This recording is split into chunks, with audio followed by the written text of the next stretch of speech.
go, oops, my bad.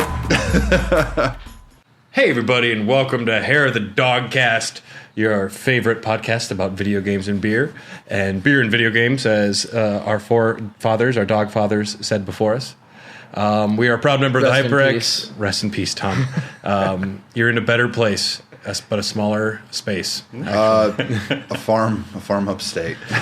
Yeah, they're looking after him, though. I guess he's happy. We're proud members of the HyperX Podcast Network. For more information, check out podcast.hyperx.com. And my name is Brad, and I'm here today in a strange space. We are in a strange space. Hi, this is Dylan. We're upstairs in an empty apartment right above my apartment. Because for some reason I have access. I'm not really sure why or how, but I don't know. Sometimes I hang out here and read books. It's not bad. And we are up here because there's no cats up here. It's true. And we are all becatted. I just imagine that you guys, what your house, I've never been in your houses, or where you live. I just assume it's like those cat jungle gyms throughout the whole entire house and apartment. That's just my envision. Well, I only have one cat tree for Goblin. The rest is just kind of his territory. So the rest of them, I think that they have like giant jungles of cat playgrounds. There are some crazy people who do, yeah. Yeah. Mm-hmm. In my 20s, I had a spot like that. Yeah. Devin is rapidly approaching that level. You've got to curb it. He's a cat lady now. He's a crazy cat lady. Make sure you curb that. I like his cat, though. He's got a good cat. Yeah, He's got but one like, of the good ones. They only need one cat tree. I just get, well... You're turning into a crazy cat lady, Tyler. Me? No way. It's something in their poop, I heard. Makes you like them. I've actually heard that. It's something like I don't know. Actually, look that up. I don't know. Something in what poop? But hi, everybody. I'm Josh. Yes, nailed it. I'm Tyler, and I'm confused. Something in the cat poop. I'm looking it up right now. We're just very excited that Josh is with us today. Honestly. Hey, I'm really happy to be here, guys. For real. Josh, what's new in Watertown? Drafty Cellar celebrated its 4th anniversary as a premium craft beer bar of Wisconsin. It is the premium craft beer bar. You've never been. It's probably the coolest craft beer bar in Wisconsin. Not like how can you argue not just anymore, buttering your guys? bread or anything. Yeah, I butter my bread. He's got to butter my bread. I'm covered in butter. That's what I'm talking about. Toxoplasma gondii eggs or oocysts are then then excreted by infected cats in their feces and can be consumed by humans and other mammals in a number of ways. An estimated 2 billion people worldwide, 60 million in the United States, are infected with Toxoplasma gondii. I'll drink to that. Hey, and one of the greatest things about having Josh with us is he always brings the beers. Guys, I got a beer. This is from Humble Forager.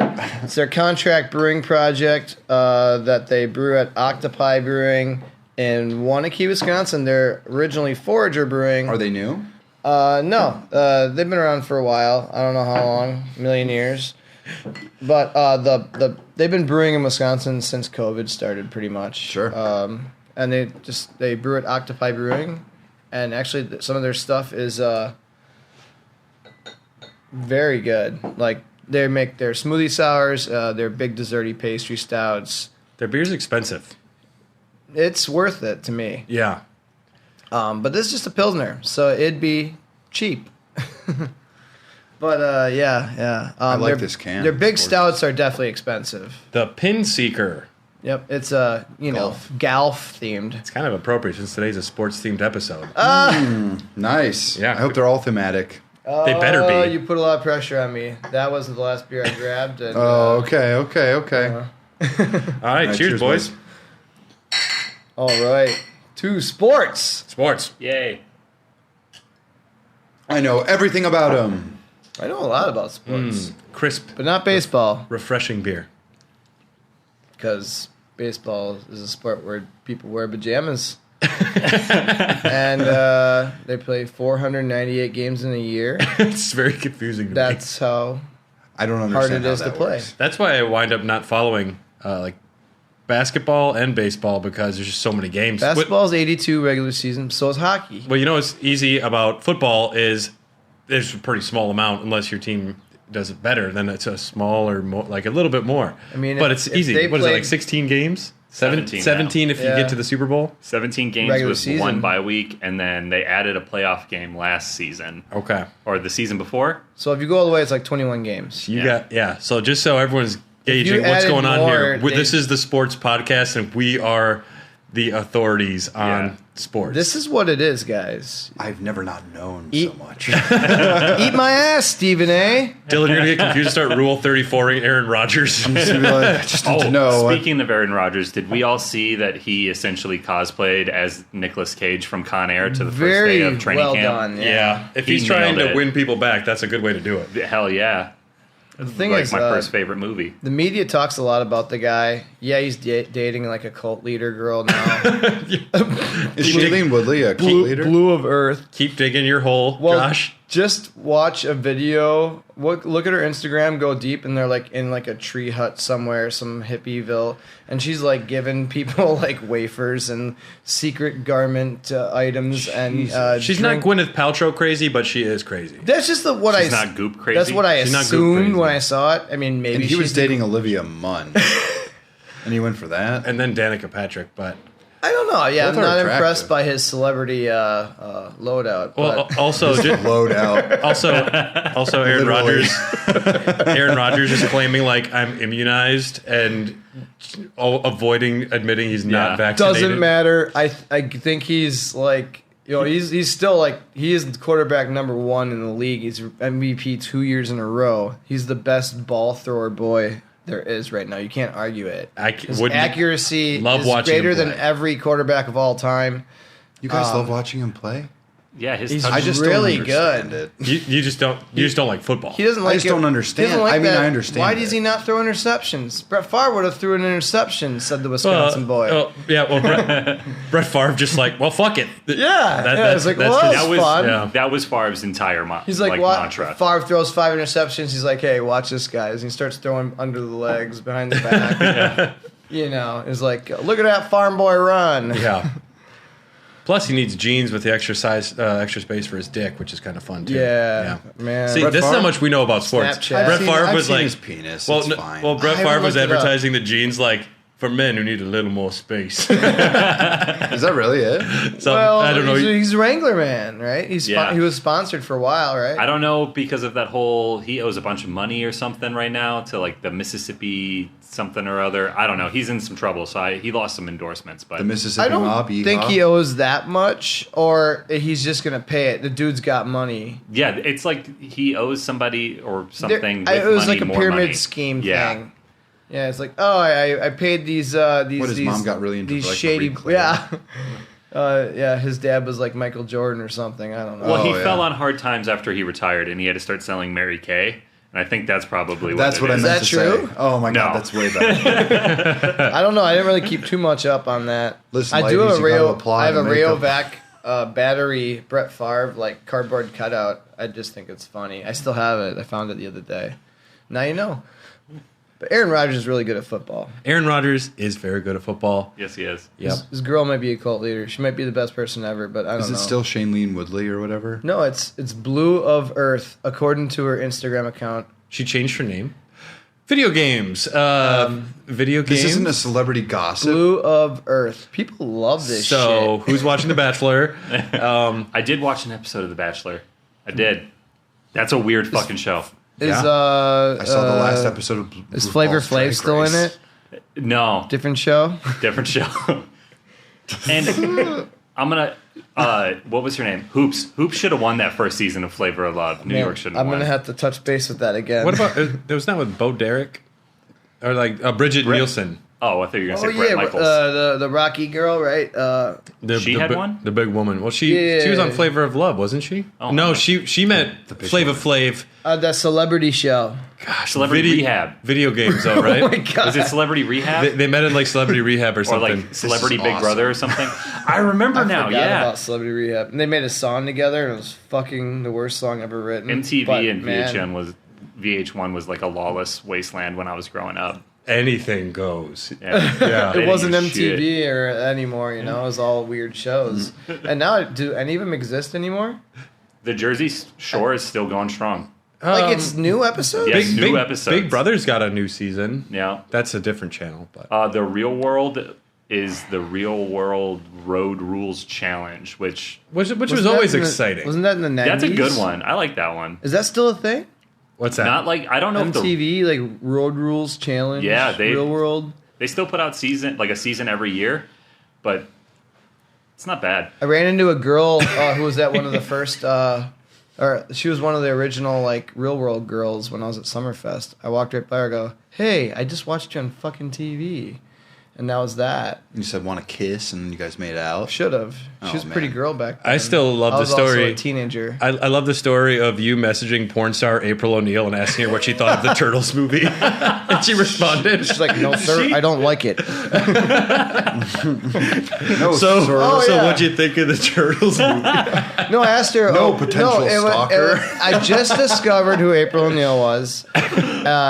Oh, really? I did. At the time? No, like the porn star girl. Yeah, I know. Like, well, that's funny. I'm gonna follow her on Instagram.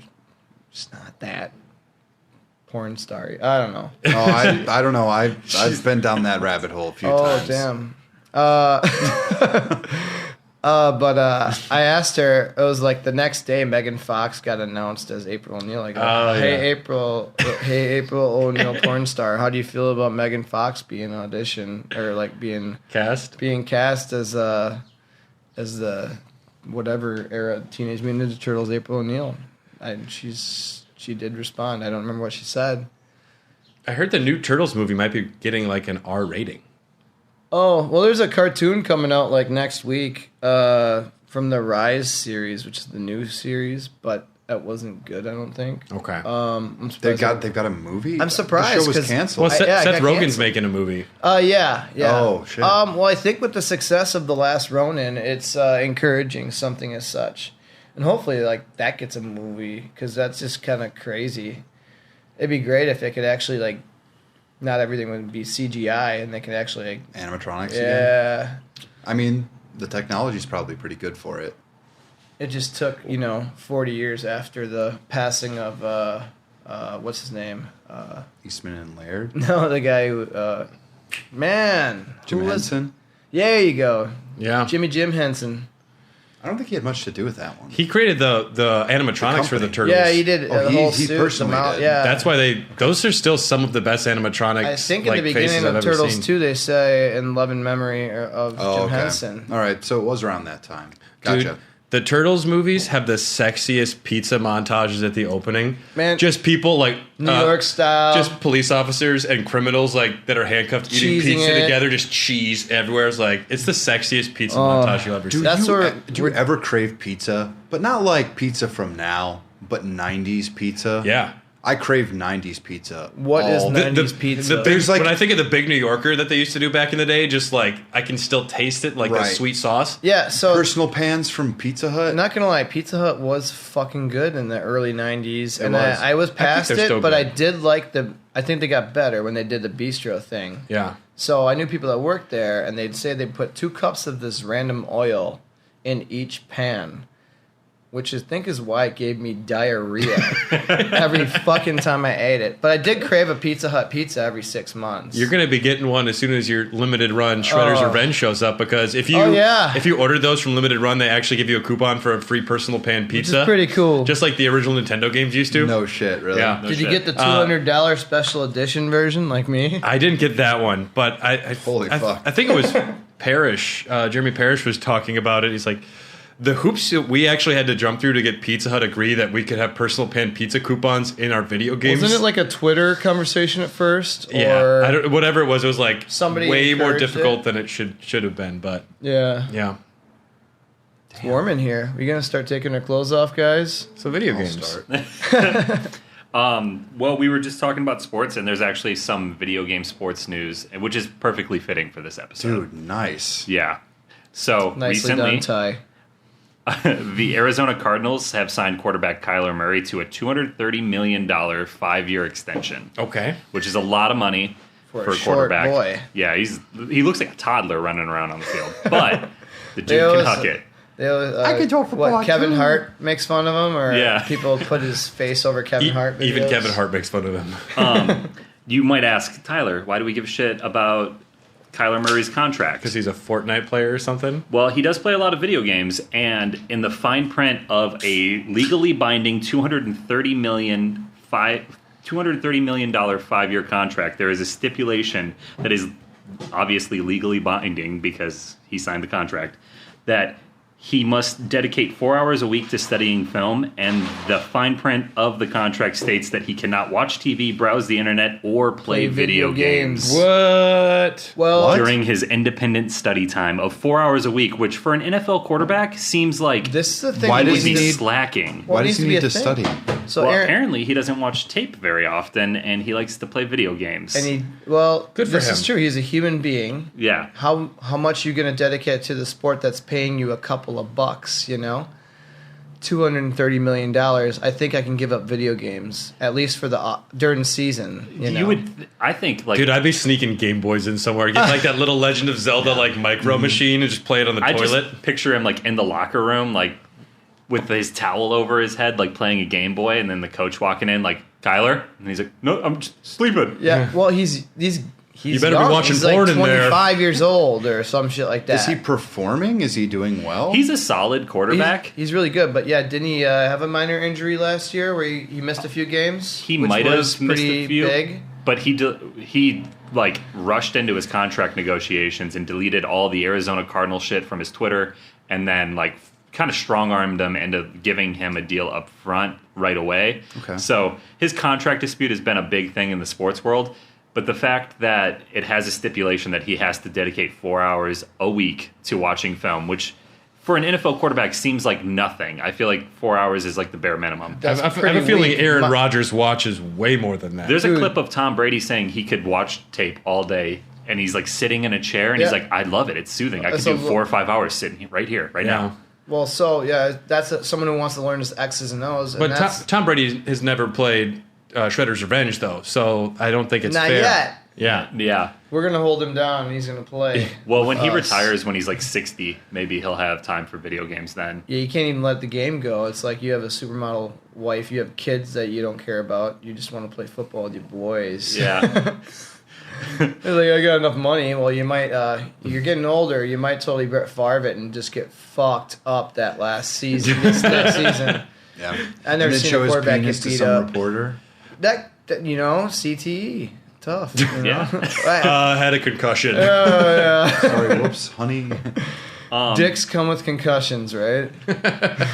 So, staying in the sports world, the Fiserv Forum, which Yep. hosts Oh. the Bucks here in Milwaukee, a team that is near and dear to my heart.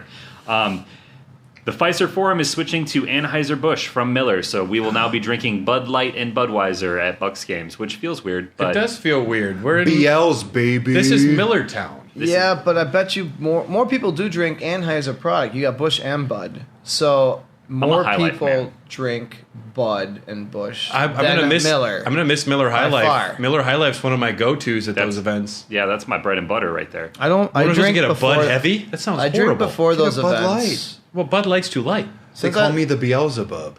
That's good. That's I mean, good. We're all happy with that. We should Okay. keep that. Yeah. But Josh, what is the? I want Are you to making a like. Tyler? I'm glad I can talk to you about this. Like, what is the repercussions for craft beer? Because like certain. Oh well, maybe we'll get Hopsecutioner fucking out of Milwaukee. Jesus Christ, that beer, Terrapin needs to go to hell. Terrapin. Calling you out, Terrapin. They're from Georgia, right? They're from Texas, right? Terrapin, that They're some one. southern state. Well, I love the turtle theme, but bro, It's just that only Every- craft beer you see at sporting events. You're I like, love the guess I'll turtle have a theme. Terrapin. They sell it But- at Ripon Quick Trip, where my Every dad lives. They have that one Terrapin- craft beer. Ugh. every Terrapin IPA in Milwaukee is 100 years old and tastes like malty old IPA ass. I've liked And the they- Hopsecutioner once. Well, if it's fresh, maybe. But every one I've had, which is a lot of them, I always give it another chance. And I'm like, God damn it, why did I get it? Every time I get it, it tastes like shit. And all these Milwaukee events, which there's a lot of shit happening in Milwaukee. Summerfest, Bucks games, this and that, and Milwaukee Fest. And My Bradford. coworker was Fest. naming Fest, and he instead of Irish Fest, I accidentally said Pirate Fest, and I said, "Wow, that is one I would go to." That's what why I would is go it not? to as well. Yeah. Well, that's something we could work on, Brad. We're talking big moneymaker here. Yeah, Johnny Depp will be there. There is a Pirate Fest in like Waukesha or Tosa or something like that. He was saying. Really? Wabagon somewhere. I don't know. This is one of the fucking suburbs around here. I'd go to a Pirate Fest for sure. Oh yeah. And I live in Tosa. There was I think there's a pirate themed Renaissance Fair day, but I think it already happened. I must have. Yeah. Yeah, they usually do a whole weekend. Yeah, I'm a Ren Fair connoisseur. I used to go a lot. Have Never you gone been, this always year? wanted to. I haven't Thanks for gone the this invite, year. guys. I went with my girlfriend and her friends. You want to go this year? Yeah. Okay. We'll go. Sure. I'll go Can I again. wear Dog- something scantily clad? You got to wear a corset, Josh. I wore a kilt. No, that's too much. Corset, I need to wear less. There are people who wore like barbarian outfits. That's like, what I'm legitimately saying, Like like a, weird like just a cloth. codpiece. Oh, I Yeah. dressed Cloth up. over the cock. Yeah. You dress up So So I had a cloths? full outfit and everything, yeah. Oh damn! I'll I'm bring a gonna just have to be sword pirate. too.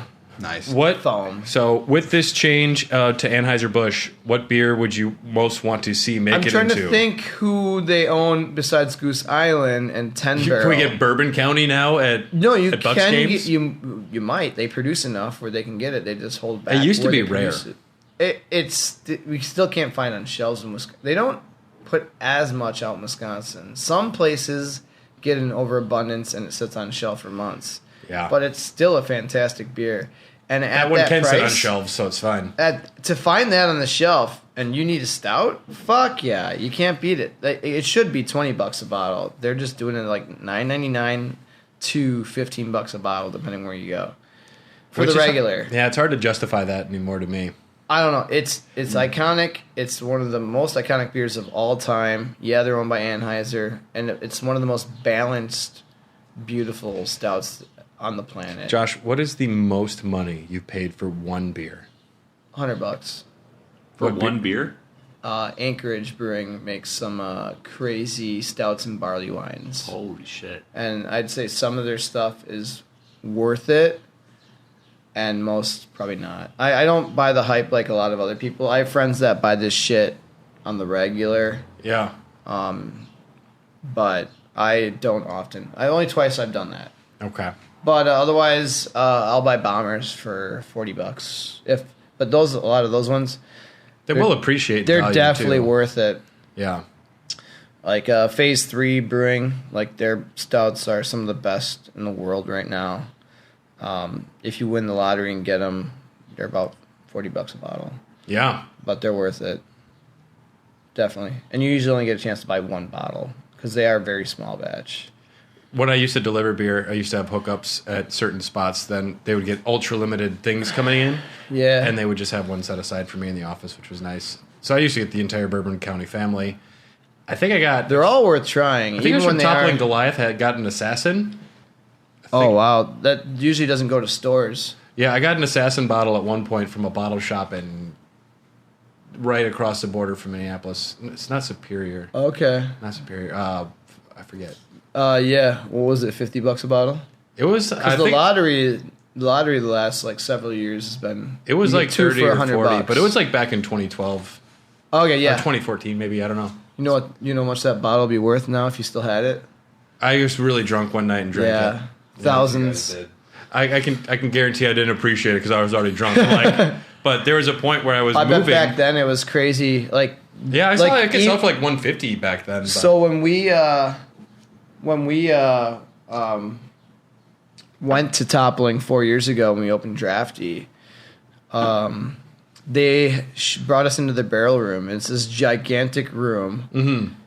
I don't know how many square feet, 10,000 square feet. It's huge, like gymnasium sized. And it was a big open room, nothing in it, and like 12 barrels.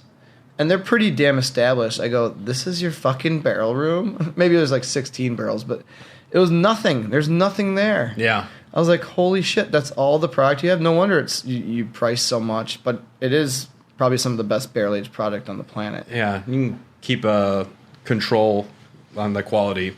Yeah. Smaller the batch. Mm-hmm. What else we got for news? The team behind Kentucky Route Zero is working on a new project. Studio Cardboard Computer teased their new project at the Annapurna. Annapurna? Yep. I'm bad at reading. Don't worry, you're gonna learn a lot about Annapurna over the next couple of years. Yeah, Yes, you will. They just had their interactive showcase, and Cardboard Computer teased their new project. Not a lot is known about it, but it does have Alabama Highway 10. There you go. It's gonna be great. Apparently, I don't know anything about Kentucky Route Zero, but that is the game that you recommended to me For you specifically. Yeah. at the last Dogcast I was on. Plus, you've told me it was good, Brad. So That's two recommendations. As far as Dylan and I, we ranked all of the indie games recently that we played, and it's at the top of our list so far. Well, the reality of it is that it's not much of a game. It is more or less just a sublime piece of art. There's sections where you're just reading a screenplay. There's a sounds lot of interactive lovely. art. Yeah. It's very unique. Yeah. And it blew me the fuck away.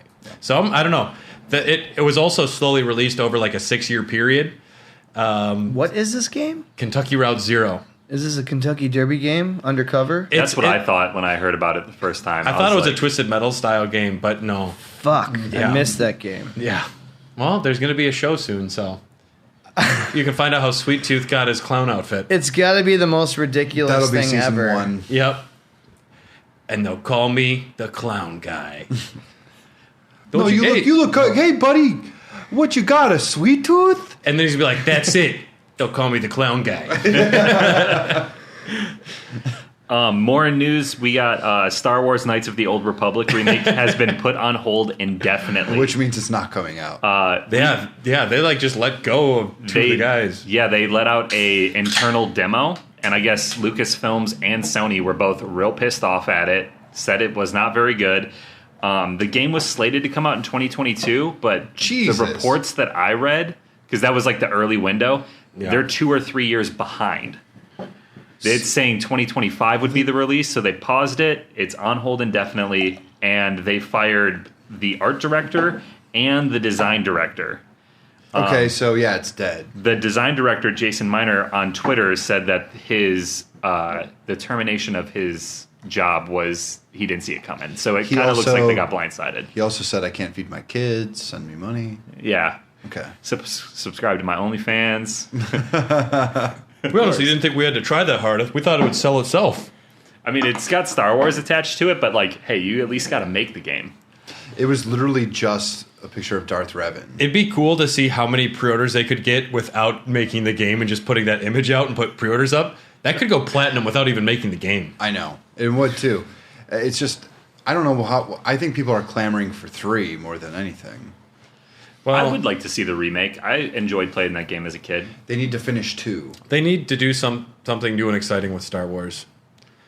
And maybe another KOTOR is the way to go. But David Cage is making a Star Wars game. What's the name of that one with the kid from Shameless in it? The Fallen Order? Or whatever the hell it's called? Yeah, The Jedi Bear. Fallen Order. That one The was Bear. pretty cool. That one's dope. I love that game. I liked that game. I actually legitimately think that's a very good Dark They need to Souls do game. more story-driven Star Wars games like that, I think, moving forward. The Force Unleashed was my shit back in the day, and they should just keep making games like that for Star Wars rather than Battlefront. I mean, it'd be nice to have Battlefront, but speaking of the Star Wars universe, what beer do we have here, John? Mirror Universe from Fair State Co-op. segues are great. Fair State Cooperative out of Minnesota. Yeah, I've been to Fair Minnesota. State quite a bit. It's also the first brewery to unionize. Really? Yeah, which is kind of cool. Yeah, I actually thought it'd be a bigger place when I went. It's not, but yeah, they make great IPAs. Spirit Fall's a great one from them. They make some pilsners and a few oddball sours, and This doesn't even really taste like a hazy. It's almost got like a milkshake IPA. I think it's probably because of the oats giving that extra creaminess, right? yeah, if it's oats, wheat, spelt, whatever. I mean, oh yeah, It's pretty solid. oats and wheat, yeah, I and like too that. many hops. 7% alcohol. Too many hops. Too many hops. Too many cooks. Is that a thing? Remember that? That was a great Yeah. video. I'm gonna have to I revisit. imagine the first time someone was stoned watching Adult Swim and that came on, it really messed with them. Yes. Yeah, because that's how it happened. The first time it was released was in the middle of the night on Adult Swim, and people didn't know what was going on. It just keeps going. Yeah, Anyways. No. Oh, lovely. Mhm. lovely hazy IPA. So Mojang Mojang. is starting to mod private servers in Minecraft. Recent update for Minecraft Java Edition, which I don't know what the fuck that is. That's for your phone. Really? Yeah. Okay. Well, players can now report one another for inappropriate chat or dangerous behavior on private servers. And this is causing a bunch of players to freak out because the fear is that players could conspire to report someone on a private server and get them banned from the game. And there's a lot of Twitch streamers that rely on Minecraft for their channel's overall success. They can't feed their kids. You if can't they tell them to play get a Minecraft. job Yeah. when that's their job. They love saying fuck and poopy. But the community is a little divided because you have people like, hey, you shouldn't be able to mod my private server. I can do whatever the fuck I want. It's a private server. But other people are like, yo, the game is mostly geared towards children, so it's not a terrible thing. But Except those 30-year-olds that are wanting you to like and subscribe. yeah, that was where my head was at. Like, Cough, cough. Yeah. they say Like it's, and subscribe to Hair the Dogcast. Check out Hair the Dogcast. Like and subscribe. Don't play Minecraft Write unless reviews. you want to. Unless you want to. If we make enough money, we'll be a Minecraft podcast. We don't care. I'd play Minecraft if you paid me. I'd Minecraft that for $1. Minecraft beer, everybody. That's the name of our new brewery. Minecrafter, I barely know her. Tyler? that was impressive. I was just a fly on the wall for that. It was like just a roulette of horrible Banter. Minecraft. We still got it. Oh, zing. Well, moving on then.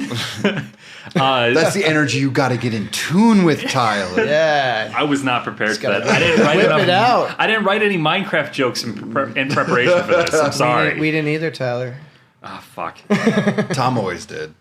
Anyway, Hey, Minecraft. Hey. Sony has sold 21.7 million PlayStation 5s. Now And yet passing. I have never seen one in a store. Yeah, same. I've seen one in my bedroom though, which is great. They're more available now. I They'll saw be an up Xbox on Series X. the PS5. I've seen up for sale on sites and remain up for hours, which is a huge breakthrough. Yeah. I don't know. Like, I think everyone that really wants one has one by now. All the gamer people. But that also means that like your normal average person who might want one of these things still doesn't have access to them. Like I would love to have a PS5. They but just have I to don't follow Wario64 on Twitter, Yep. or follow a few pages online, and if you stay dedicated, you will find it. I remember seeing that Jack Quaid follows like PS5 release announcements.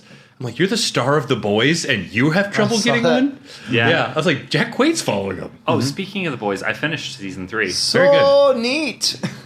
Stranger Things, what? No, The Boys is way better than Stranger Things. Whoa. Holy shit, I love Stranger They're both Things. good. I love fine. The Boys. They're both fine. No, but you were saying 21, 0.74 million. which means It is past GameCube. sold more than the GameCube. GameCube sold 21.7.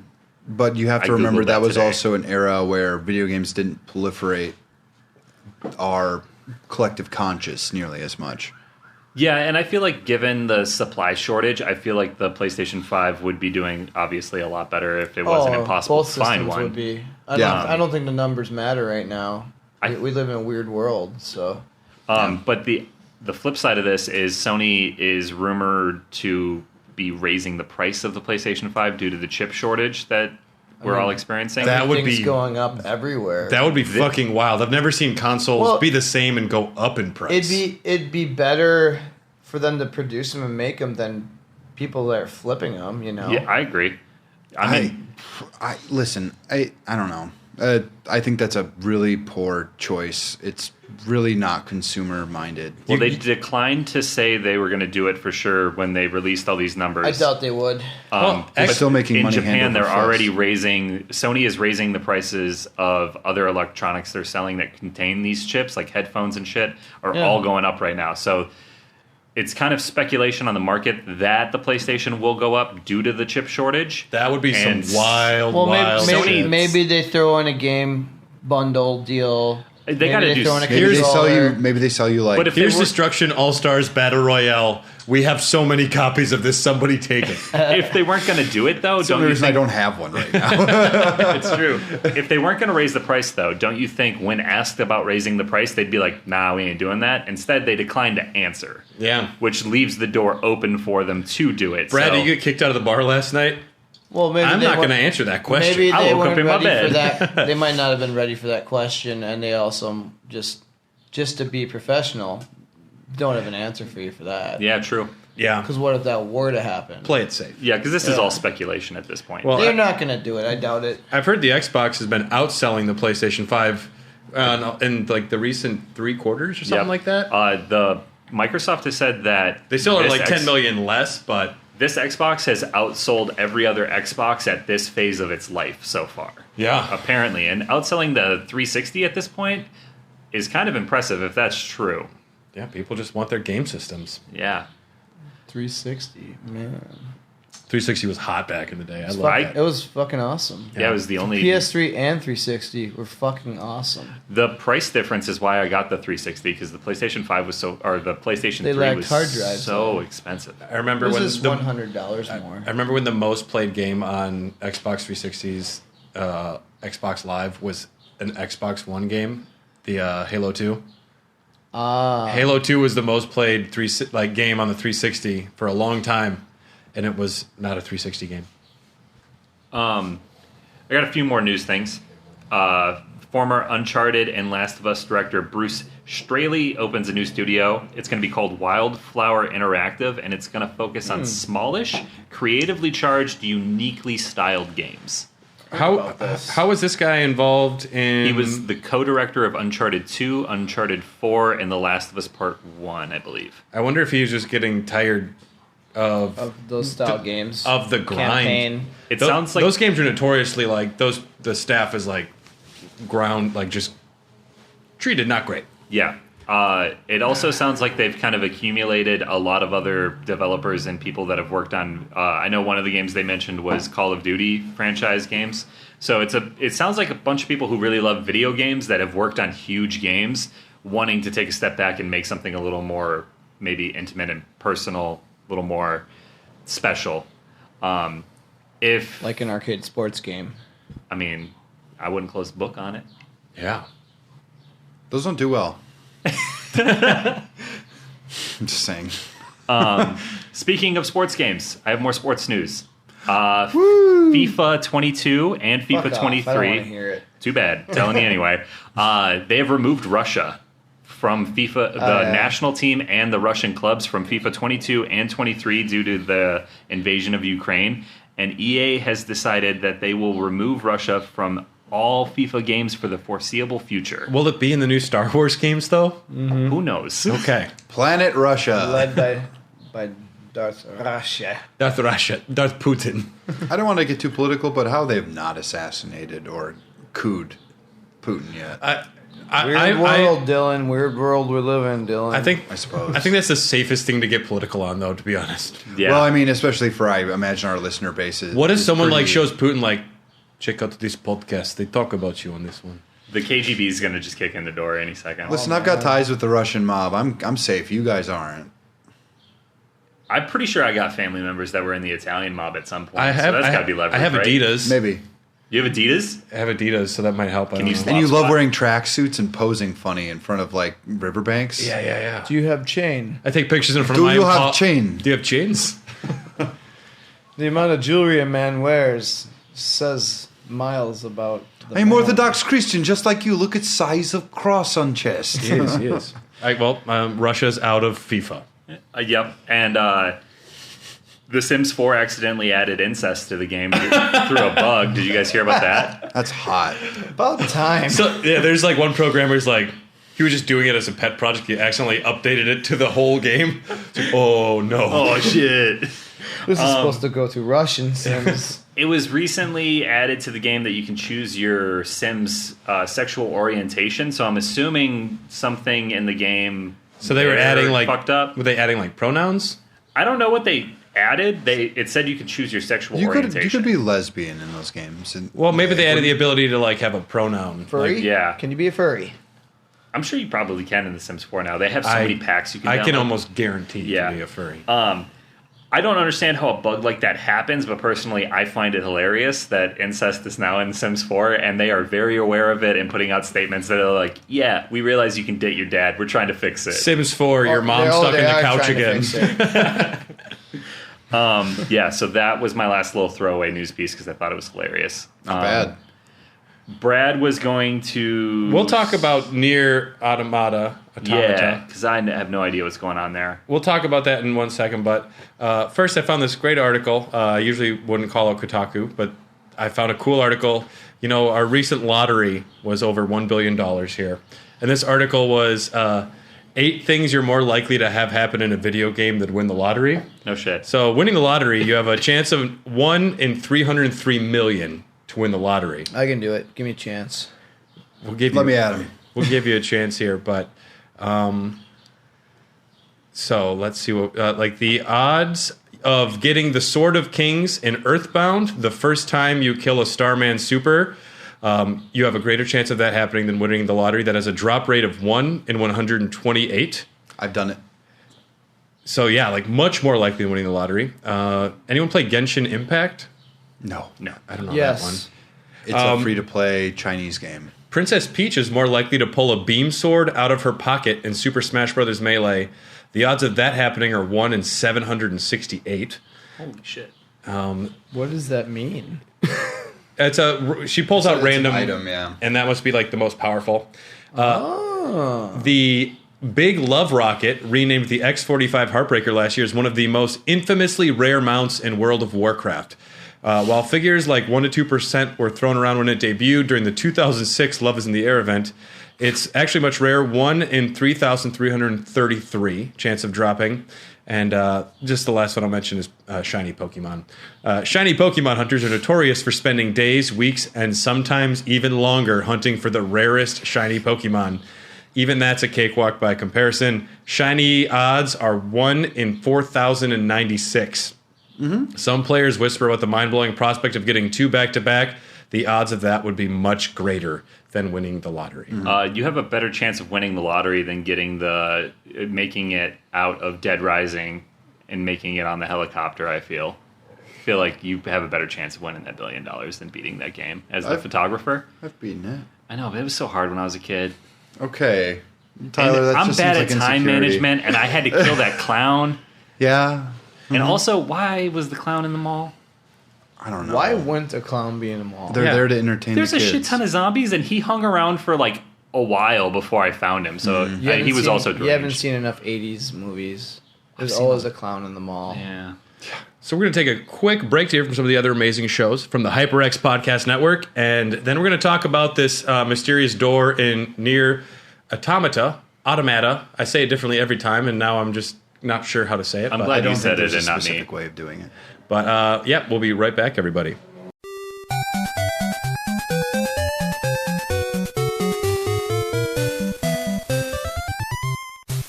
For every episode of No More Whoppers that you listen to, we will send you a 25-cent coupon for participating Krogers. How many Krogers are participating? None, but you're still getting the coupon. And it's like 25 cents in $1985. Right, so today that's like 28 cents. No More Whoppers. Take that to the bank and smoke it. On the HyperX Podcast Network and NoMoreWhoppers.com. Sequelcast 2 and Friends looks at movies and video games and franchises, one movie and game at a time. Hosted by Matt Bradley Shurgi, Thrasher, and Alex Miller, been going since 2009, and we're part of the HyperX Podcast Network.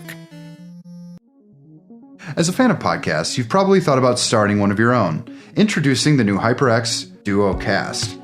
The Duocast has all the essential features an aspiring podcaster would want from a USB mic with HyperX favorites like tap to mute and a vibrant mute indicator.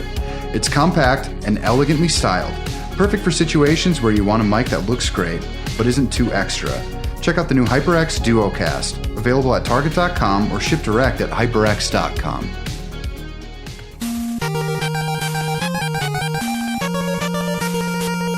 About it. I'm like, this is a serious, like, for a person to not have to work the rest of their life, a real fucking job. They can play 4 years in the league, get that one contract. Well, to me, Get an okay contract.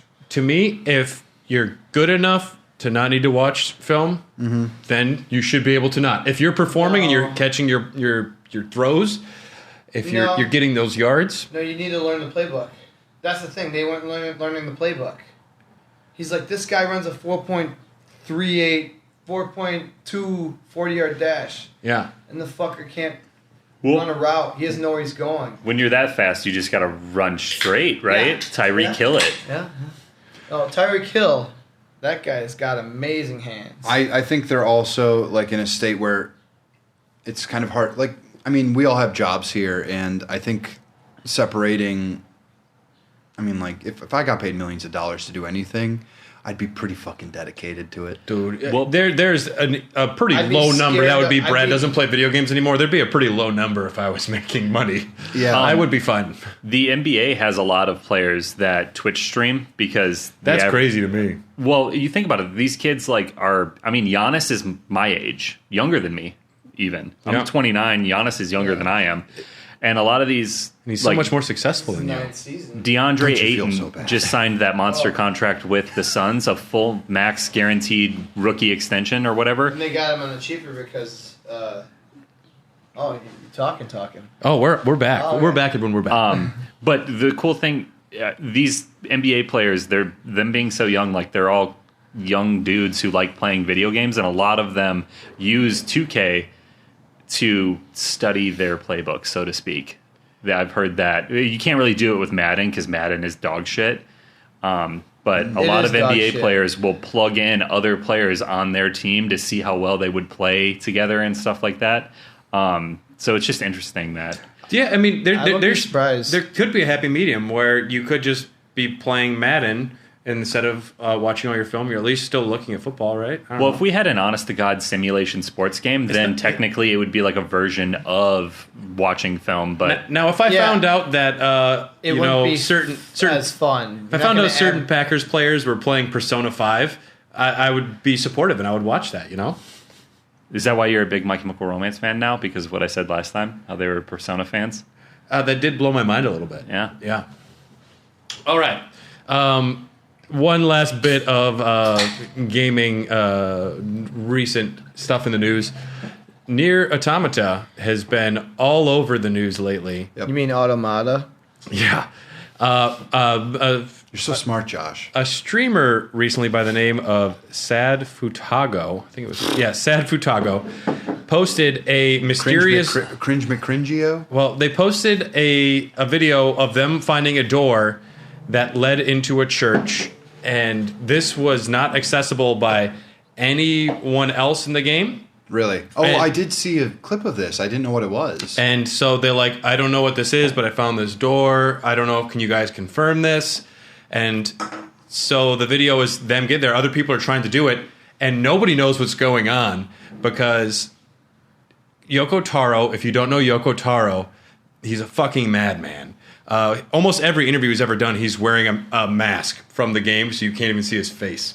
He's a crazy dude. He love specifically asked for everyone to send him fan porn of all of his characters, and he just gets files sent to him, and he loves it. He's a crazy man. He's also obsessed with philosophy and death, and he's robot butts. He's a great guy. Oh, yeah. Great It's guy. fantastic. A great game for anyone. Even Josh might like it a little for its combat, at least. Yeah, I can see that. I like combat. But so this happens, and there's like a door found, and people are obsessed because it's possible that it would only be available in one person's game, or like it could be you slow. think it was like a lottery type thing? It's possible, and people weren't sure, so they asked Yoko Taro, and he posted a video of him wearing a mask, like not responding to it, and He's got to lean in. he's leaning in, and then they asked one of the other directors, he's like, I don't know, this is something Yoko Taro might have done. We don't know. And It then sounds to me- they asked Square for comment. They said, we're not allowed to comment at this time. So they're fueling the fire on this thing. And then they found a boss. Like, they keep going further in this church in the game, and they found a boss. And as of like yesterday or today, when we're A recording, fully functional boss. like a repurposed boss from somewhere else. But the a modding Discord has recently taken credit, and the whole thing was a big ploy by them to announce that there's a big modding thing coming to the game. Ugh. It was put on by Wolful Wolf, Devila's Revenge, and Raider B. Yes, just hours before the Twitch stream revealed the truth of the secret church. They spoke to this on GamesRadar.com, but yeah, it was planned. They even had the streamer like be a fake streamer that was innocent sounding enough that people could believe it wasn't somebody fucking with them. And people couldn't tell he was acting. Like, No, they couldn't tell he was acting. And then after what happened with Yoko Taro and everybody, that went from whether or not it's real to, is this just a PR stunt? Is this something to do with the Switch port that's coming? And people were legitimately freaking out about this. But it was an elaborate hoax, and I just think it's fun that Yoko Taro embraced it and just let it be its own thing, because that's totally something they would do. I don't know, man. I don't like stuff like this. I mean, I think it just speaks to the nature of the game, that people could see this, and I think it speaks to the nature of reality itself. yeah, Which is why Yoko Taro might have liked it. yeah.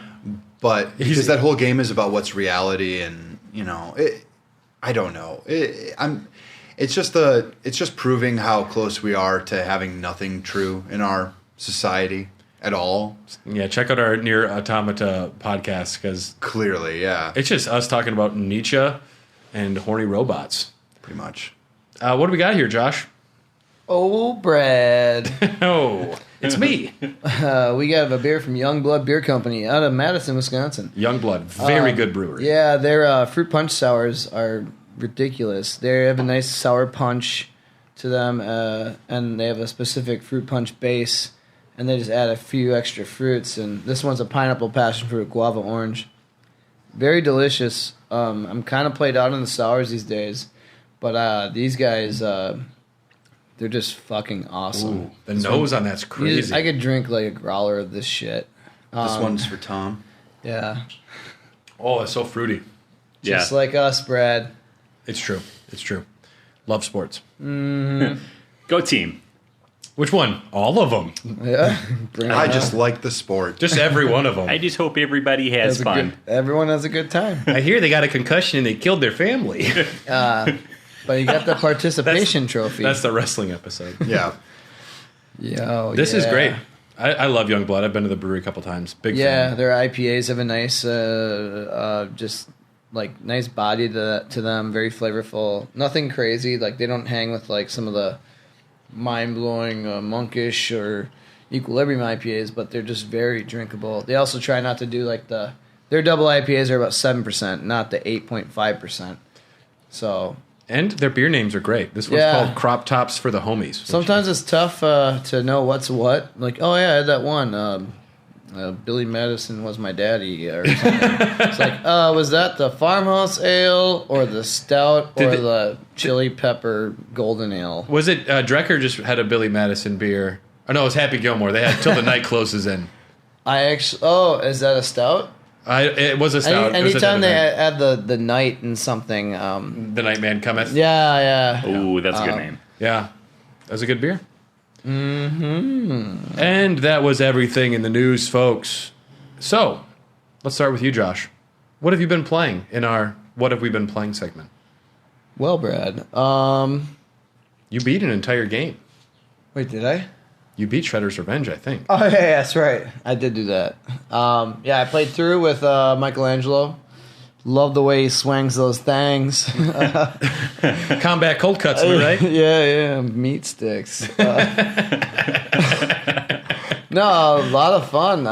It's very well done, and everyone loves it. It's getting a lot of online play, which is great to see. I expected it to be good, but I think it's surpassed expectations, and I hope that they do add like some more characters. More playable characters? Yeah. Who else is there to play? It could be as? April and Casey. You can be April, Casey Jones, Splinter. But yeah, you already can play so many characters. Who else would you want to be added in there? So, Tyler Perry from the second Turtles movie? No, there's so many. As Baxter Stockman. There's so As many Medea. characters. What about Vanilla Ice? Baxter Stockman I as would love Medea. Vanilla Medea's no, Baxter there you go. Vanilla Ice would be Ice. Vanilla Keno. Ice would be a dope character. Let's get Keno the Pizza Boy in there. Yeah. I don't know. There's so many. The cartoon and comic books have so many extra characters. It'd be. I mean, there's a lot of potential. Cobra Kai. Sure, actually, They do a lot of crossovers with them. well, they released some shitty action figures with them. They look horrible, Every time I see him, I think of you. dude. They're so bad. I love the show. It's stupid, campy, fun, well done. But a lot of people don't realize that they made a Cobra Kai video game. I did mention that. It is very Final Fight like, and it's really well done. One of these days, it's just, I wouldn't be surprised if that's like, holy shit, have you played this game? Well, yeah. No one else did, though. Yeah. Nobody's playing it. It was that company that, I think it was released by that company that released the famous Anger video game nerd video of the trucker, what the fuck is that game? Where you're just a truck. Renegade. Oh, trucker. You're just a truck that drives. Desert bus or something? Oh, man. Where all you do is just drive straight for like 8 hours and you get 1 point? Yeah. No, he did one. There's a truck, like a semi-truck one, too. Okay, yeah. But that company released that game, and they also released Cobra Kai, the arcade, or the beat-em-up game from PS4. But Cobra Kai is pretty good. It's really good. Yeah. The way they walk, their stance is totally Final Fantasy. I was surprised with Shredder's Revenge because I played through... Final Fantasy, Final Fight, shit. I played through maybe like four levels of it. What? The combat, like before you start, they teach you like 25 different combat things, which to me, it seemed intimidating almost because most of those games, you move and punch, maybe jump kick, but there's like a lot to it, which is really cool. It seems like a lot, I think. I think at the beginning when I turned it on late at night when I downloaded it, I'm like, oh, God, I don't want to learn stuff right now. But it is. You just pick up and play, really. It's beat 'em up. But there's a few extra things like that make the beat 'em up experience just... It makes the game that much better. The soundtrack's crazy, too. Yeah, they got the boys from Wu-Tang Clan. On the Turtles soundtrack. When you're fighting Shredder, that comes on. It's like it's new music, right? All of it? Yeah. Newly written. Is it like chip music or is it actual? Actually, I can't remember. I haven't heard it in a few days, but there might be some like chip tune like in the beat. No, it's like 90s rap. Oh, that's when cool. Rap actually rapped and not mumbled and did the same. Leave Black Eyed Peas alone. Oh, okay. They love the R word. Oh yeah. Anyways. Here, let's just listen to Raekwon and Ghostface Killah from the Shredder's Revenge soundtrack. Yeah.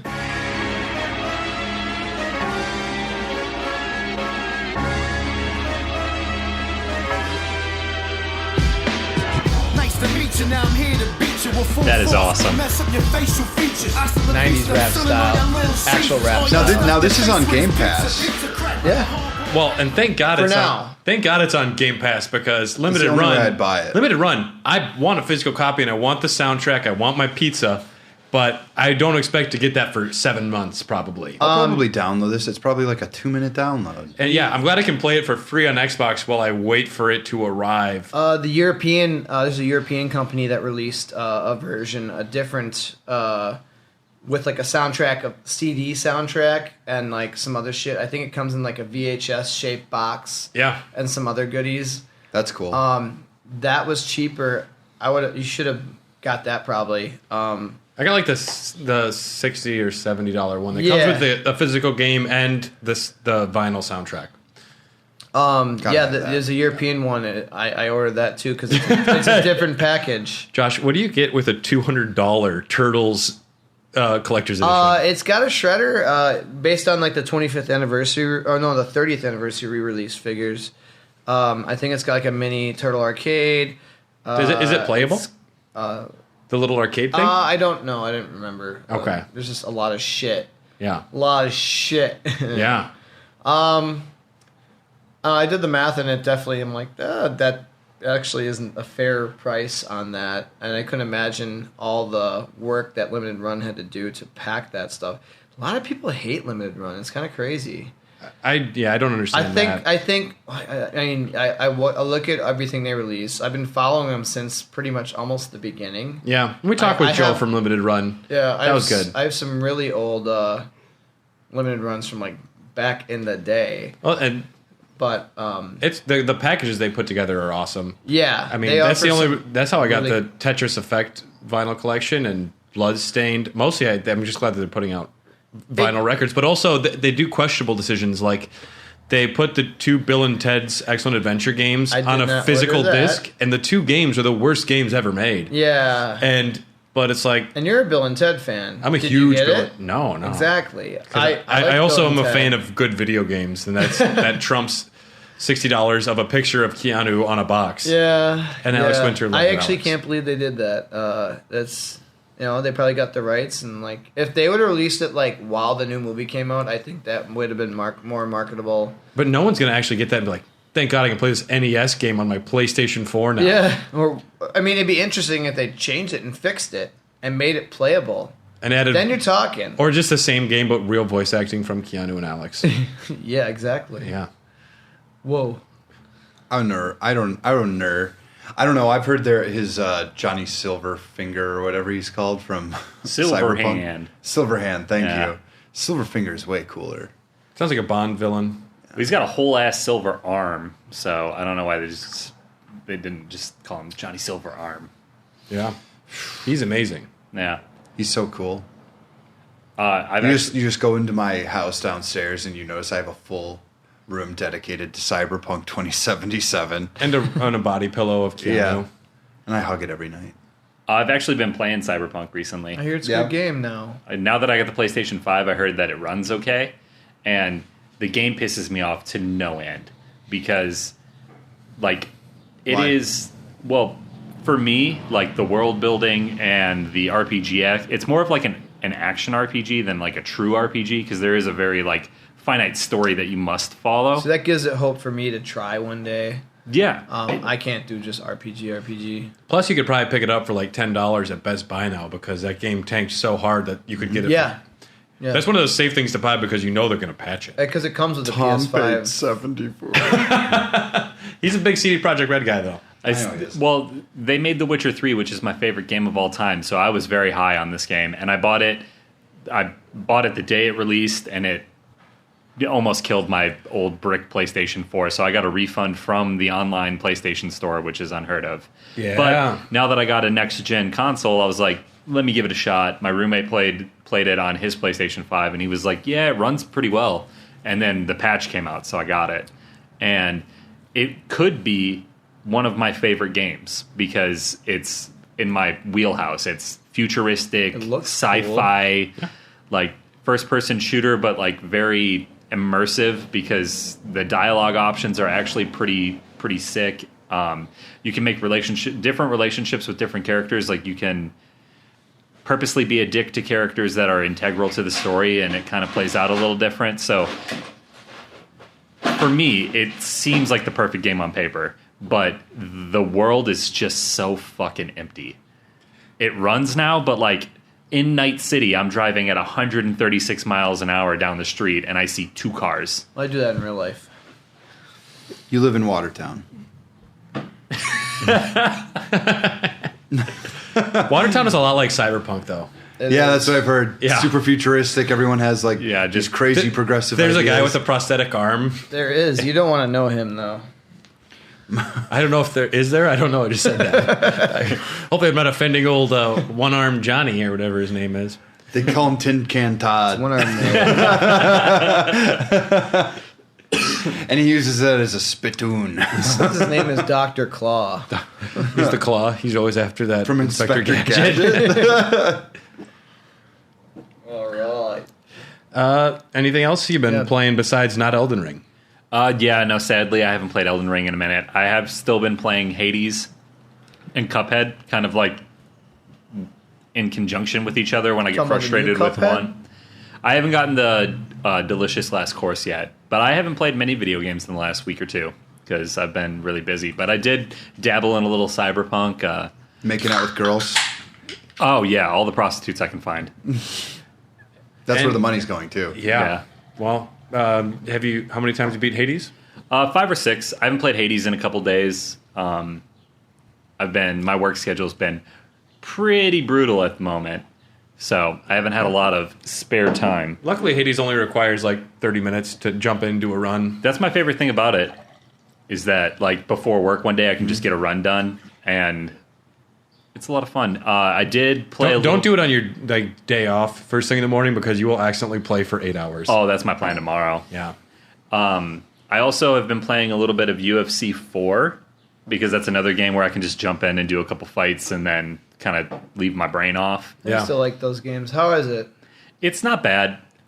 You really got to kind of force the immersion sometimes, because for a simulation sports game like that, those are some of my favorite games, because I like the building a dynasty or managing a career in a game. So I was a big Madden fan growing up, wrestling games, basketball games, hockey games, you name it.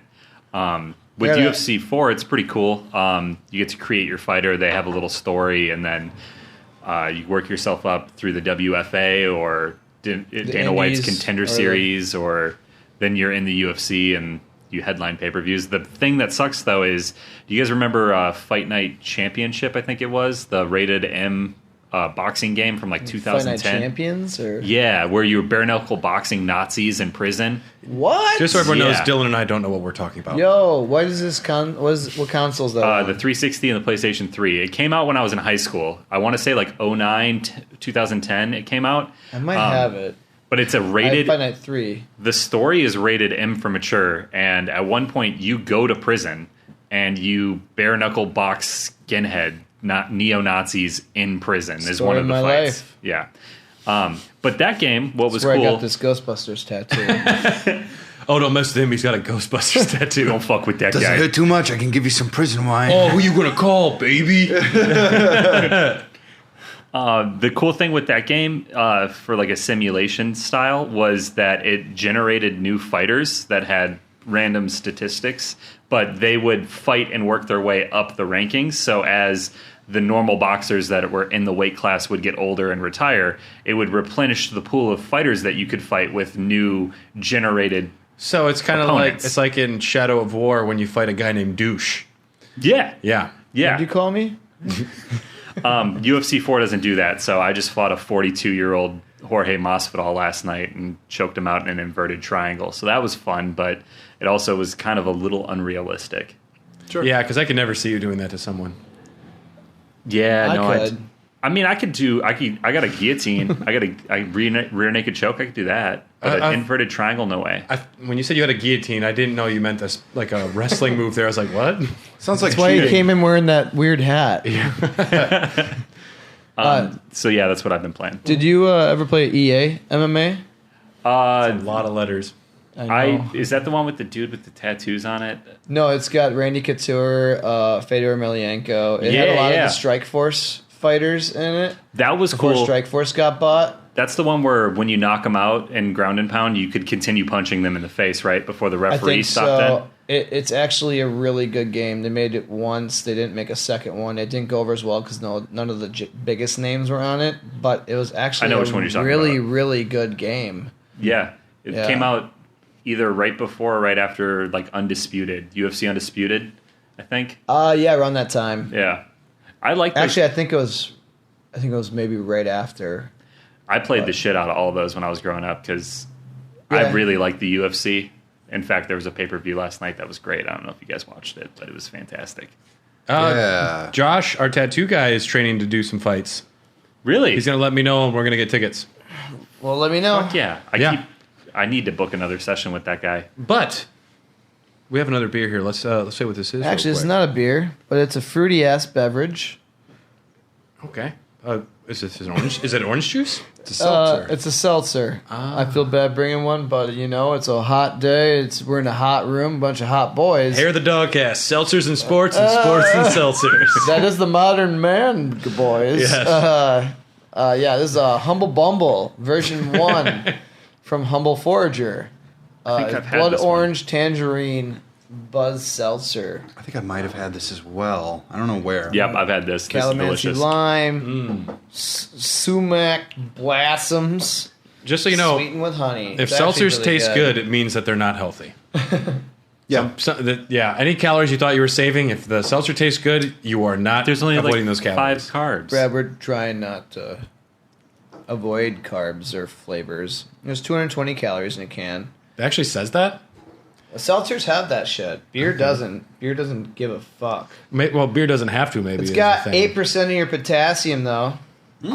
So you're telling me that I only have to drink 13 of these to reach my potassium levels for the day? Maybe 26 grams Get of to work. booger sugars. I'm in. Dylan, what you been playing? I got Live Alive, if I'm pronouncing it correctly. Some nerdy shit for Brad now. And I am quite the fan of this game. I've heard really good things. It's a bunch of vignettes, essentially, that take place in different time periods throughout what is essentially our world. But they all then morph together, and it forms like a party for the last, like, probably 4 hours of the game. Only for the last 4 hours. Yeah. There are some chapters I found pretty boring. The prehistoric times I found to be a little dumb. Yeah. It shows its age in a lot of ways, but the visuals, they do that fun 2.5D thing that they did for Octopath Traveler and Triangle Strategy. Yeah. Ugh, bad names. But that engine runs very well, and these games are charming as hell. Like, this is a game, if I were on a road trip, that road trip would be done. And I'd be like, oh, are we there already? Yeah. It's one of those games. Sitting down to play it, sometimes I'm a little like, but I know I'm enjoying myself. Do you know what I mean? It's hard to get started, but once you're in there, you're like, okay. Well, the fact that you're constantly dipping between characters, you finish off one. The quickest one is by far the present day one, where you're basically a martial arts master, and you face one enemy each time. It's basically like a boss rush mode. Okay. And it's really interesting because you move across the map, and that's how the ATB works with it. Every time you move, like, it takes a stuff turn in the grid away, it actually boosts their ATB gauge. Yeah. You don't really have an ATB gauge, active time battle, but you can do certain moves that have different distances that you can like cross gaps to, and it's very like tactical strategy type game too, because of like your attacks can be like, oh, this is a full action, this one's just like a straight one. Depending on what attacks and how long it takes to use them. Well, that's the thing. You can use these whenever you want. Yeah. Like skills, you can just use anyone whenever you want. From my experience of the demo, I like, too, that there's not just like an attack button. You're always using skills, which is fun. Yeah, and you can just attack, but why would you? With certain characters, you can. Why would you do that, Tyler? I have not gotten to the part where they all come together. I have one more to go, and I saved the best for last, I'm hoping. And I saved the Wild West for last.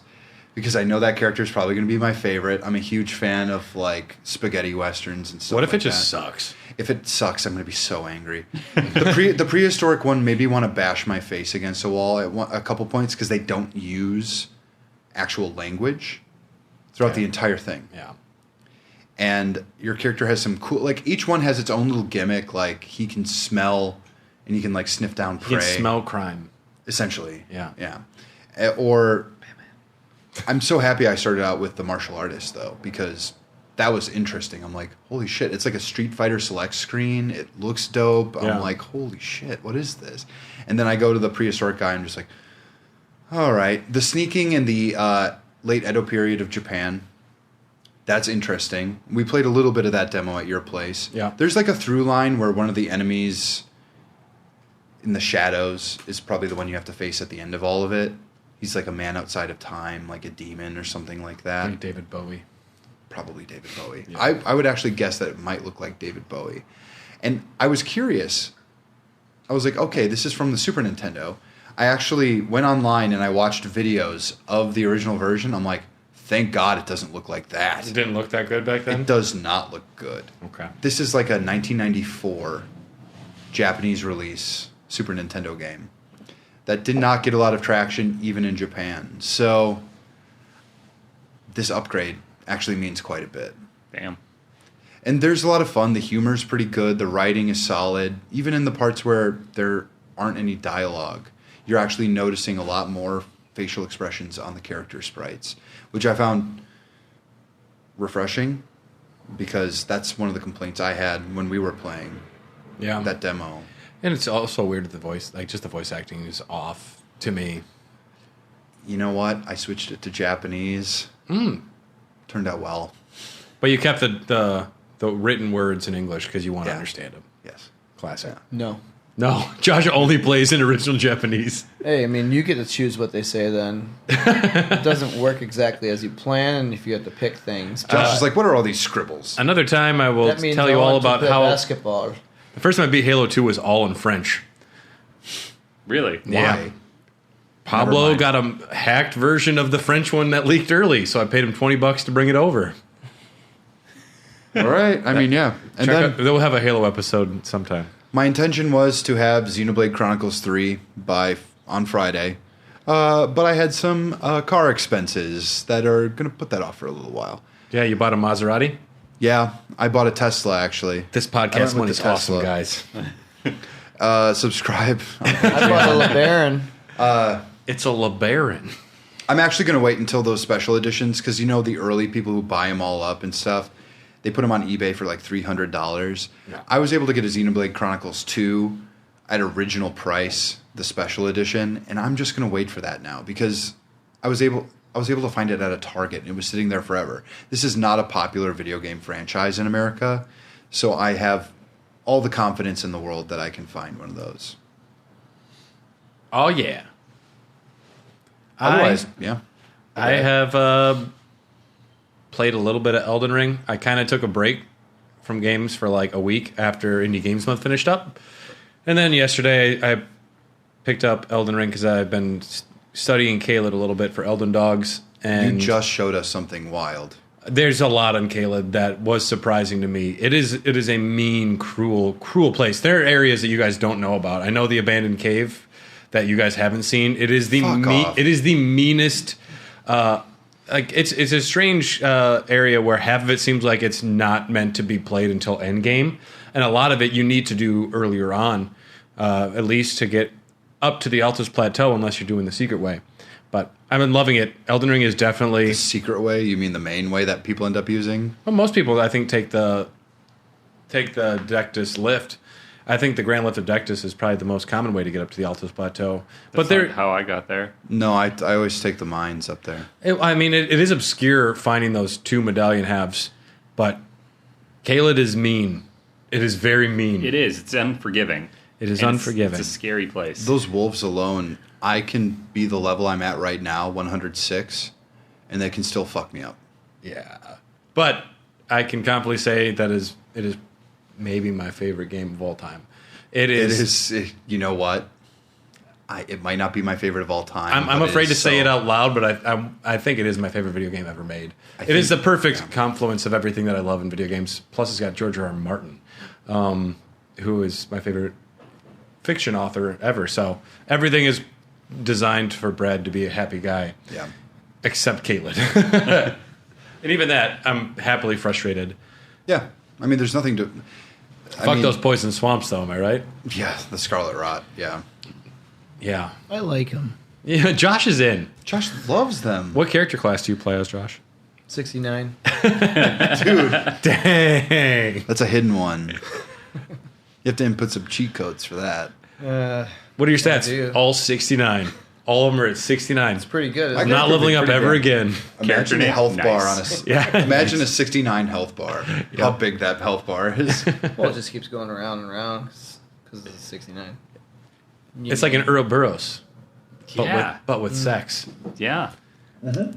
And that's what we have been playing, everybody. So now for the main topic of today's episode. Arcade sports games. Sports. And now entering the arena, sports games. And the crowd goes crazy. Hey, guys. Guys, I watched over 4 hours of film to get ready for this. Really? No. Okay. I'm going to be honest. I didn't do much prep work. Actually, I played some sports games on all of the consoles in my living room. I think the way to maybe go about this then would be to ask maybe the people most experienced with it to say what their favorite arcade sports game is, and then we can go from there. And we'll get a little definition out. These are not sim games. This is not accurate football. It is football with a twist. It is arcadey versions. Maybe they're mutants. Maybe they're robots. Maybe you're on fire, depending on the sport. But Maybe you're a demon boy. Maybe you're a rabbit football team. A rabbit football frog team? basketball team. I don't know. There's lots of weird things and making things up. Oh. No, But yes, but like, Josh, what comes See, to that's mind? how much I know. well, I mean, you got to go back. What is the first arcade sports game? Might be Double Dribble, because you're allowed to punch the guy. I also like that So it's called Double Dribble, which like that's you can't do that. Hey, it's a no. no-no. Yeah, no, that's actually a classic. It holds up if you play the older games. There's an arcade version. I don't see it in like many modern like today arcades often or ever. Do you know when it was released? No, 80s. I'm pretty sure. Are you thinking Arch Rivals? Oh yeah, actually, Arch Rivals. Because But there is a Double Dribble game too. yeah, Double Dribble. That's how it sounds on the NES screen. Double Dribble. We had Double Dribble. That one, it's more sim, but it is 2v2. Which I think just that alone makes it kind of Okay, arcadey. so But Arch Rivals is what I meant, Yeah, and I think it's basketball and was violence. our boy Brian Collin, the artist on that one too. Maybe. Possibly. The guy who made Rampage and General Chaos and whatnot. But Arch Rivals, that was what I'm thinking.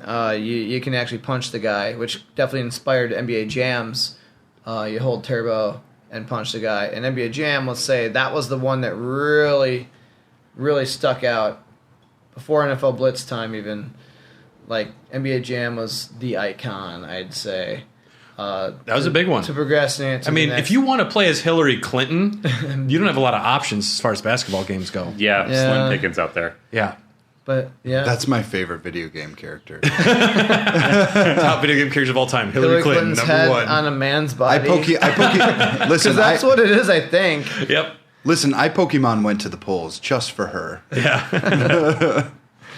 But yeah, I made Jam, the voice of Tim Kitzrow. Of course, check out the Dogcast interview that you and Tom did with Kitzrow back in the day. Yeah, we had Michael Menheim too, who We're made- friends with the guy that does the voice. You probably saw him. He was at MGC. Yeah. We did a cast with him years ago, but yeah, and him and Michael Menheim was the creator of Mutant League Football at the time, who now remade it finally as Mutant Football League. Probably writes bullshit, but yeah. So NBA Jam, NBA Jam was he's very on big. fire. Hit Yeah. 3 shots in a row, and then Hang Time came after that, where you can do the duo team fire and everything, like the audio, the noises, the sound effects, the like it's just so fun, and it still holds up great today. I think that NBA Jam was such a phenomenon that other games have tried to do something like it for a long time, and nothing just catches people's attention the way NBA Jam did back in the day. No, that is just true. like such a giant. I think it's So- probably the best known arcade sports game. So the I'd best way say. to go about They this re-release is it. probably to stick with a sport and go down the line. So the next one that was The best great, sport. stick with sorry. that sport and go next on the line as the time went. So we stay in the same time frame on that sport. So the next game for basketball that was good was NBA Street. So NBA Jam was on arcade, Yeah. Super Nintendo, Genesis, Saturn, PS1. And it did well. And there's different renditions of it. And then then came Street. NBA Street was PS2 era, original Xbox. Yeah, Dirk Nowitzki in that one was kind of OP. Yeah, but he wasn't the dunker boy. No, but he had that. If I'm thinking about the right game, right? I think so. Street. I mean, you can shoot, yeah, but like It was about the dunks. it's still about the dunks, just like NBA Jam. I think Even I'm though- thinking of Volume 2. Well, Volume 2 was the bread and butter. That was the Yeah, was I the think I'm baby. thinking of That Volume one 2. was so good. They added like players like Jordan, some throwbacks like Julius Erving was on the cover. They had that really cool artwork, like that classic and one and like street ball look. Yeah. Very addictive. I was addicted to Street 2 for a while. Because it was about the show. It was about being showy. It was about being No, big and over no, the that's top. baseball. No, not MLB The Show. The show. Fuck that game. Yeah. Well, anyways, like Street was really good for its time.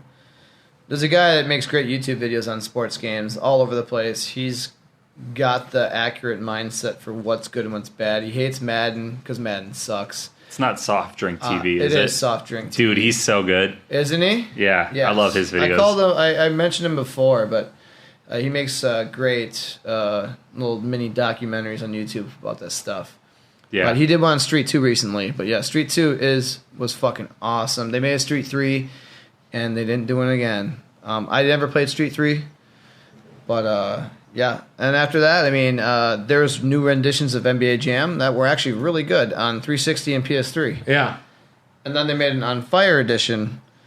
Much like Tournament Edition came out for the original NBA Jam. Yep. Yeah, which was... Because we can resell it again if we just change a couple things. Well, they did add... They didn't add too much, but they did add to it. Yeah. And I remember paying $70 brand new for NBA Jam Tournament Edition. I wanted it so bad. Yeah. Yeah. Yeah. So, what generation did you come in? N64 was my first console. Okay. And So, a lot of those, like, you know, PlayStation 1 era, some of those were on 64. I think I had... Showtime. NBA Showtime was actually really good on 64. With Shaq on the cover. I might have had that. I know Madden released a couple games on the N64. NFL quarterback clubs were I had. acceptable Yep. games. I liked the quarterback club game. I played that Blocky and fun. I don't think we can... Brett Favre was on all of them. I don't think we could accept Shaq Fu as a basketball arcade sports game, even though you're playing as Shaq. Can we not accept Michael Jordan in the Windy City? I don't know. Tell me about it. It's a platforming, like... Michael Jordan had a beat 'em platforming game? up. Yeah. Wow. I actually... Michael Jordan was kind of a big deal, Brad. I've heard of him. Yeah, he was kind of I big love news He's for the a while. 19th greatest player of all time. Also known as the best Behind player of all LeBron 18 times, time. Yeah. depending No. on your news article. Yeah. You know, No, Mario... MJ's a goat. Did you know Mario had a basketball game? No. I did not. Was that like handheld? Mario Hoops 3-on-3 was developed by Square Enix for the Nintendo DS. Really? I don't know. Never even heard of Handheld that. systems. Yeah. The game was meant to be an original intellectual property, but Square Enix felt it would be better if it was part of the Mario franchise. There's Mario Golf, Mario Tennis, all that stuff. But Mario only played basketball once. He wasn't very good at it. He was Italian. Yeah, he's also like 3 feet tall. Didn't Right. stop Muggsy I don't think Bogues. so. How tall is Mario supposed to be? I don't know. I imagine grossly proportioned in comparison to us. I think Mario... I would imagine Mario is very Watching- similar to Dylan. That guy's got the roundest Oh, boy. head I've ever What- seen. So Luigi's over 6 foot. I would say Luigi is probably a comfortable 6 foot. So Luigi Wa- can maybe make it in Yo, the Luigi's like 6'6". Let's just go to the high end. Waluigi would be the tallest. I'd say he's probably like 6'6". I wouldn't put him over that. Yeah, I would agree with that. So he'd be like a nice like shooting guard. Well, if I'm 5'11" forward. and I'm Mario, in the NBA. Yeah. You But on might the be a streets, little taller than Mario. in the streets, yeah, I think don't know. Mario's you might be 5'8". playing low post. So, yeah. and- What else? I mean, you got Mario Tennis, Mario Golf. Well, there's, I mean, Golf. I always Hot pronounce Shots golf. Mario's got a lot of games, but since we were talking about NBA Jam, I think we also have to mention NFL Blitz, which I think is very much in the same I like that game. realm. I Blitz played is more great. Blitz than Cordell Jam. Stewart on the cover. He's like the first guy, like in the 90s era. I didn't know that was a real player. Yeah, he is. I thought it was just some dude. I couldn't tell the teams. He was really good. He was like the guy who could play quarterback, wide receiver, return punts. I don't know. I'd probably go out there in defense. He was like the first player in a long time to be able to do all sorts of positions. But he was mainly a quarterback. But he was a weapon. Yeah, he was on the cover yeah. of Niffle Blitz. Yeah, very fun. The best part was leg dropping players after making the tackle. Yeah. Oh yeah. Yeah. And you had to do it. If you didn't leg drop them or jump on them, bodies give them a splash or whatever. Yep. My only defensive strategy was blitz. I always did the blitz. Yeah. Never played safe. Yeah. No, it's true. Like you can play like have people drop back and guard receivers, but Well, I mean, so if he throws the ball, it's a touchdown. Yeah. If Brad's he- just like, fuck, If I cover get two. him though, he's got to do it 3 times in a row. I was an idiot. I just like spam tackle and After just that. changed characters, so all of my guys would start throwing tackles the moment it started, and it works more than it should. Yeah, I mean that was like split second tackle sometimes. Like if you're trying to rush up the middle, yeah, that doesn't work in that game. And the defense is always faster than the offense. Well, you got to give him a chance. It's easy to toss the ball. Very unique, simple play style of the game. And it kind of stuck around throughout the whole, there's NFL Street too. It was the same system. NFL Street, I think, is probably one of my favorite arcade sports games. I played the shit out of that game. Yeah, I played quite a bit too. Those Street games were great. Those are EA big. Yeah, those were so much fun. I just don't know why they just, after EA Big did NBA Street, NFL Street. They should have done FIFA Street. Tiger Woods Street. I'm sure that's fun. They don't have to do that anymore, though, because they have the monopoly on the licensing for the NFL, so they don't need to make those different games. Well, why not? You're a game maker. Who's going to get the new XFL rights? Or the bare knuckle fighting. That's actually supposed to have a game. I think that was talks because the Rock owns it now. I think the Rock is owner with a group. Yes, and they just added 2 new cities to the league. Millbank, South Dakota is getting their own team. I love it. Is it really? No. This is how much I know. I'm just sitting here going, okay, I'm listening to all of this. Okay. I'm like, all right, no, I've always been an XFL fan. 10 years ago, I went on a random kick of collecting random shit. I had every team's pennant hanging on my wall just because it's funny. You got to be the only bar in Watertown that plays every XFL game. Actually, I think they were petitioning hey, is there any bars that want to be XFL bars? And I'm like, dude, we should do that. If they'll give us free shit, sign up. Yeah, I think that'd be hilarious. If the only requisite is that you play the game on a TV, that's super fucking easy. Yeah, I'll do it. Just The Rock has to come in one day. Just one day. Well, it's funny. You can't actually get that stuff licensed out. If it's on, they have to come in and take a look. And what they do is the Food Network with Punch Bowl Social, they said that only the Food Network is allowed to be played on the first floor. And that was their whole licensing with them. Yeah. Yeah. But they had it. Is that how much Food Network I've seen muted? No local sports games, though? Is that for every Punch Bowl Social? For most of them, yeah. They at least have a few TVs licensed away, too. No, yeah. That's horrible. There was a Punch Bowl in Denver when I lived there on the old airport grounds, and they played a lot of cooking. Yeah, that's the Food Network, yeah. Because no shit. Yeah, apparently you can. Weird. Certain companies can be if this place is big enough, especially the first floor, which is more known for getting food and stuff like that. Yeah, of course. It was interesting to hear about because they would. I'm sorry to call them out. I'm not really a narc, guys, but they definitely put on the Bucks when the Bucks were playing. Now, I think we have to talk about Kip's favorite arcade sports game. Yeah, please. We love Kip. It's called Jerry Rice and Nidus's Dog Football. Now, wait, hold on. Say that again. Jerry Rice and his dog created a dog football game for the Wii. I've heard about this. Now, I don't know if Kip has actually played it because it's in a shadow box and we've all signed it for him. And Nidus is a genius way to play off the... Also, I don't want to call this game out for racism. Nidus is a black dog, and they have a golden retriever as the main character on there. They're definitely stealing a little bit from Air Bud there. Yeah. There's a lot of hype with the Air Bud. That's him with his dog up on top. Yeah, but Nidus should... That's the other star player. But Nidus should be the dog on the cover. Is he a free agent? Because I know the Packers could use a wide receiver. Now, I don't know about what's going on in this game, but I do see Jerry Rice running away from 3 golden retrievers and a cow in this image here. So this game looks great. I know that different dog breeds play different roles. The linemen would all be... probably German Shepherds or something like that. Or bulldogs. Sadly, there's no Wikipedia for this, so I can't really look into this too much. I've never seen a video game without a Wikipedia. Wild. Yeah, 7-on-7 action, though. There's so many... And it currently is valued at 37 pesos. There are so many Wii games that should not have... That is probably about $2.50. On Steam, it's rated 8 out of 10. IGN gave it a 7 out of 10. No fucking shit. Really? Yeah.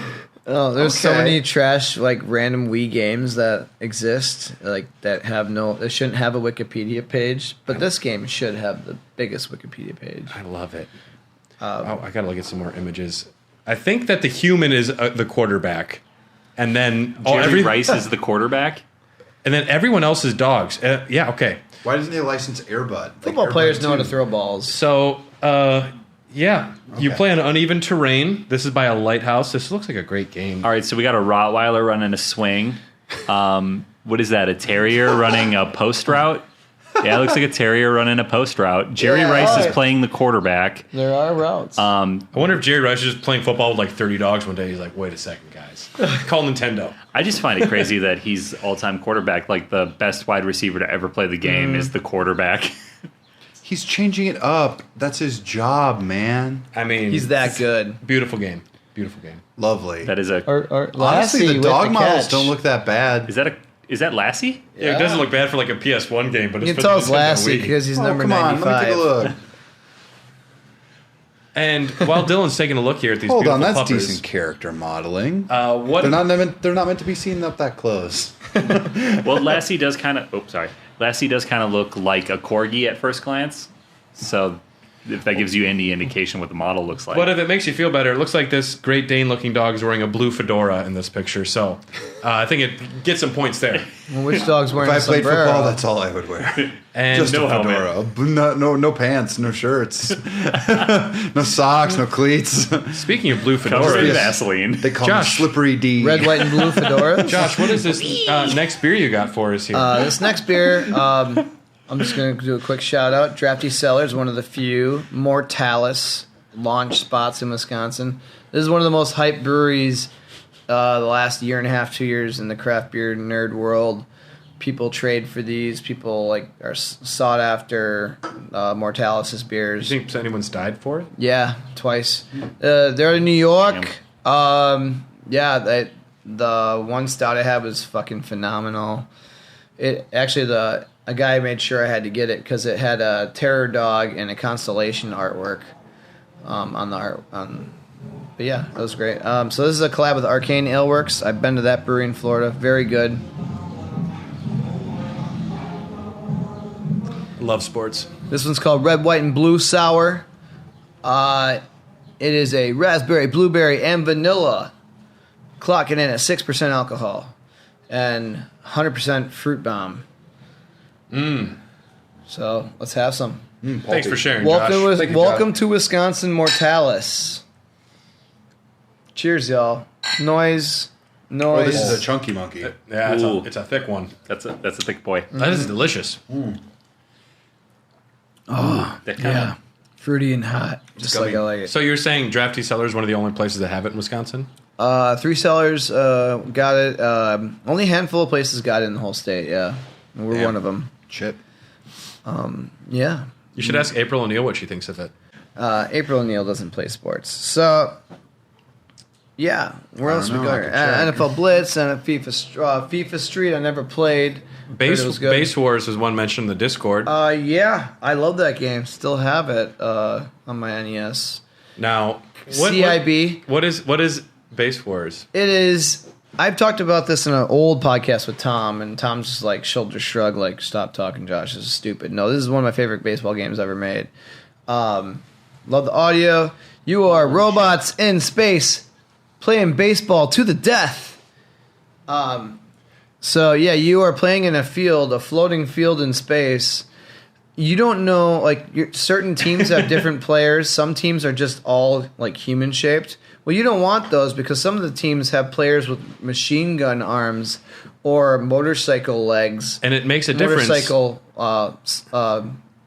tire legs. Because instead of just tagging somebody out, you'll enter a fight. Yeah, so if you get there before it, I forgot what initiates the fight. You can get safe without a fight.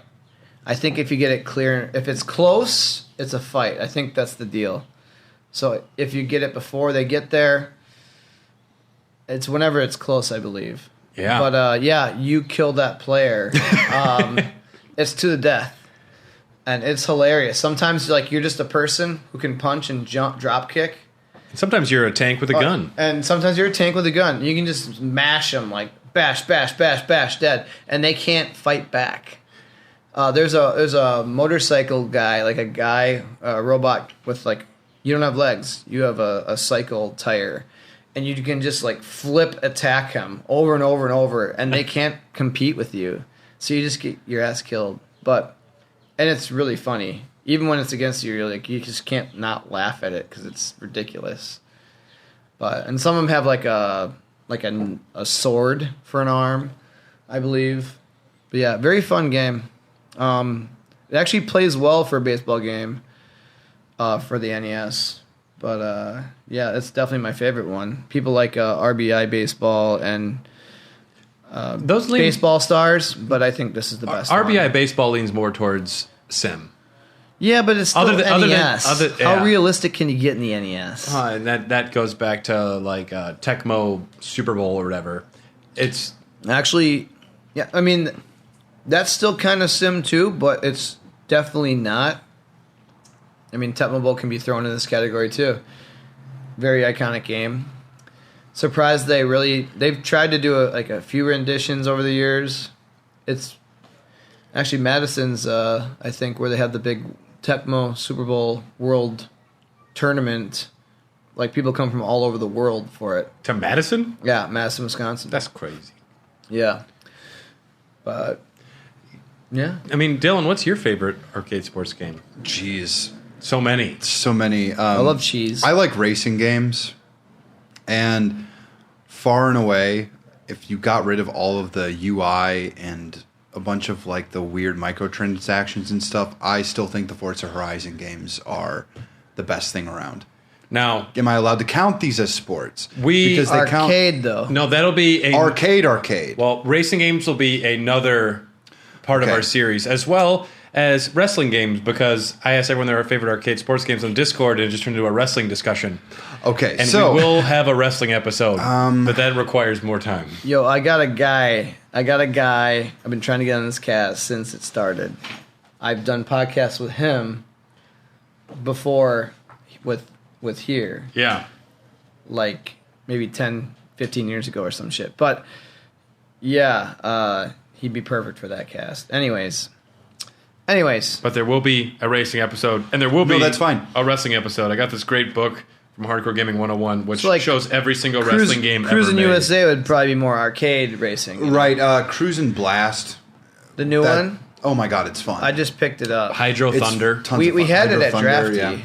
But if we're gonna stick love in that Hydro realm, Thunder. you know what? I haven't played a lot. Like, they don't allow you. What's to your favorite really- Mario sports game? Oh well, that's easier. It's Those are arcade sports it's games. Toadstool Tour for the GameCube. That's okay. Not the newest Tour? one. No, not the newest one. What sport is that? It's golf. Okay. It's a ton of fun. It's lighthearted. My second one would probably be Mario Tennis for the N64. Mario Tennis has 8 different titles in the series. I was surprised to learn. The N64 one is the best by far. The amount of hours I spent drunk when I shouldn't have been in high school playing this at parties was a lot. Yeah. I got real good at it. I tried playing it on the Switch when they brought the N64 to the Switch. Turns out my skills, they don't hold up anymore. Yeah. It just take a little bit of time. Which I like when they add a colorful cast of characters to anything. It's just when I play as like humans, I'm like, I don't care who this is. I mean, Mario's always like a safe bet on their sports games. They're like Anybody- people go crazy for Mario Strikers. I was just gonna say, anybody play Strikers? I played the demo for the new No. one. The demo for the new one's pretty good. I was gonna say, I heard the new one is a thing, but Is it? It's out. I think it's fully out now. I just played the demo, and if I was more of a soccer guy, but I'm not. I don't know how I could be. I'm not a soccer guy. But if it's a fun game, so there's one game that really, really sticks out that doesn't have like the kind of hype like everyone else. That's NHL Hits. Really? What's that for? It was for PS2, Xbox. Oh, era. okay. Maybe GameCube too. And what makes it like hits? Hits HITZ. Think of As how many in Z hockey like hits. you know it's hardcore. It's got a Z. Boom. It's got a Z in it. Yeah, it's actually it's really addicting. Just the feeling of when you nail a guy head on, like full speed, turbo button, whatever. It is so like it just has a Crunchy. yeah. It's so gratifying. Like I it's like like that. and it's addicting. It's like, oh my god, that was fucking awesome. Right. Put him through the glass. It has ridiculous unlockables too, and a story mode. Mm-hmm. You can face off like in a graveyard against a skeleton team. Oh, that's kind of cool. Yeah, I mean, there's like a level where like it's a party level where it's like everything's neon colors and like like a fucking disco ball and shit. It's just over the top ridiculous, but it's really well done. It's made by Midway. Oh yeah. NBA Jam, Blitz. I mean, that those are the types of things I like. I like when something's a little off the wall. I think the reason I go towards like golf games and stuff because it's physics based. It takes a little more time and deliberation to figure out what you're doing and how you're doing it. Two that come to mind if we're talking about golf games, if we really want to go in that direction at all. Everybody's Golf.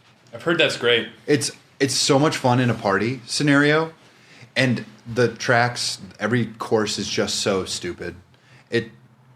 And it's unfair and dumb, and it looks like someone made it in like 5 minutes, but it's actually really good. Oh no, I'm thinking of Golf with Friends, not Party Golf. Okay. Golf with Friends is one of my top picks. Otherwise, I would say the Hot Shot series of golf. People like that one a lot. I've never That's played. up there for me. I don't play any golf games, so I don't know any of them. Tyler, have you played Everybody's Golf? Mm-hmm. It is a sequel to Hot Shots Golf. We talked about this once. I heard it's really good. Everybody's Golf is very good. I had Hot Shots Golf 2 on the PlayStation 2. Mm-hmm. I liked that one a lot, but I've never even heard of... Well, I've heard of it because you've mentioned it before, but I've never played the other one. You should give it a shot. It's probably like $10 now because honestly, I played this with Matt, friend of the podcast, and we probably have played that. We played that pretty much every time we hung out for about 5 months. Damn, it's nice. That good. It's nice to have like a little arcadey sports game on deck. Just for they're when nice you have pick up and over. play. Yeah. Yep. And I think that's the key to a lot of these games, especially the arcade versions of it. There's less of a barrier to entry. Like anyone can kind of pick it up. Like even a know nothing like me for something like this. I'm like, I know what football is at the basic. I can try it. I like that one of the things they do with these arcade games too is kind of the same, but just crank the violence up a lot. Yeah, like Blitz the League. NBA Jam, oh my god, arch Blitz rivals. the League is so good. And one of them were like, That baseball, might- but what if robots were fighting? Blitz the League might be my favorite arcade sports game ever. Is it? Blitz the League 2? Is that It's top 3 for is that me. derivative of NFL Blitz? It is. So- It is. It's like a spiritual predecessor without any of the license.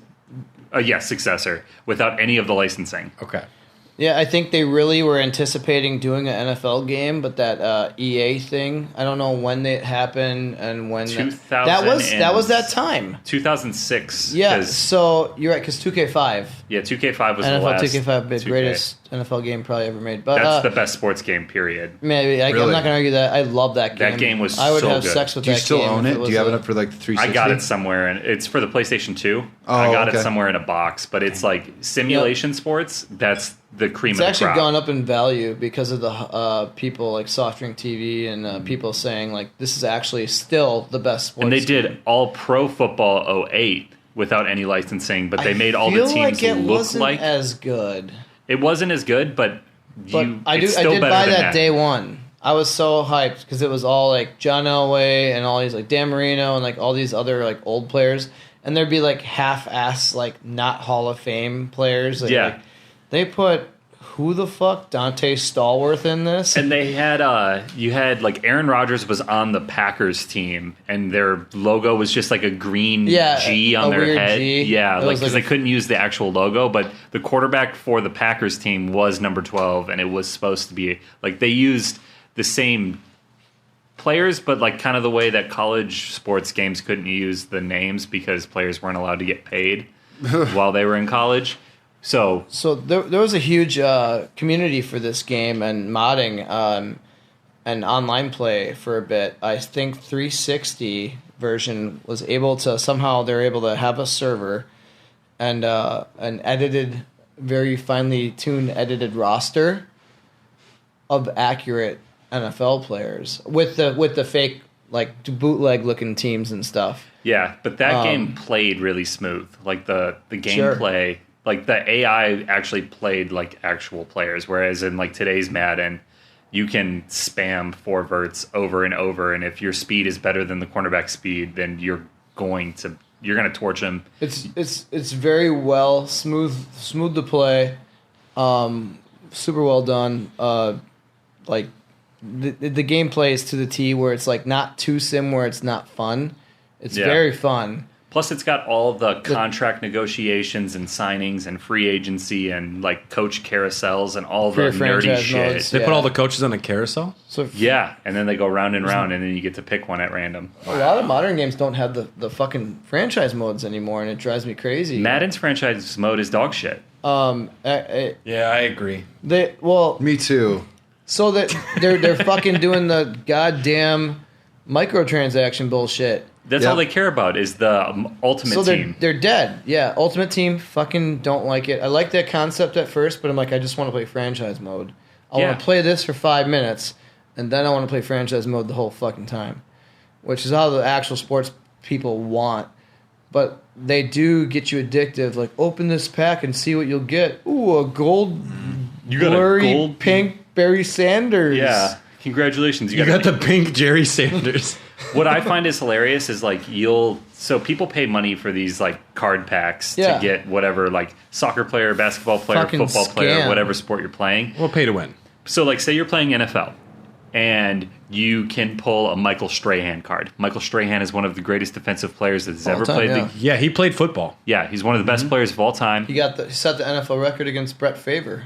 I love this old gap too. And I don't know if TJ Watt like tied the record last season, but anyway, you have to sack the quarterback a whole bunch of times in order to get the record. So many sacks. But you could theoretically get a pack with one of the greatest defensive players of all time in it, and he's like, you drew the 89 overall version of him. So it's not even like him at his full potential, but it's like the silver Strahan. You also have to call that a gachapon system. You also have to get cards to give him more games. When you get the card, it has, he has 10 games or 16 games available to play. And then every game you play, it goes down a notch. So you need to get cards to give... replenish the games. Yeah, to replenish the games that they can play. And that is just fucking psychotic to me. Yeah. Who the fuck has time to do that? And now microtransactions are coming into cars.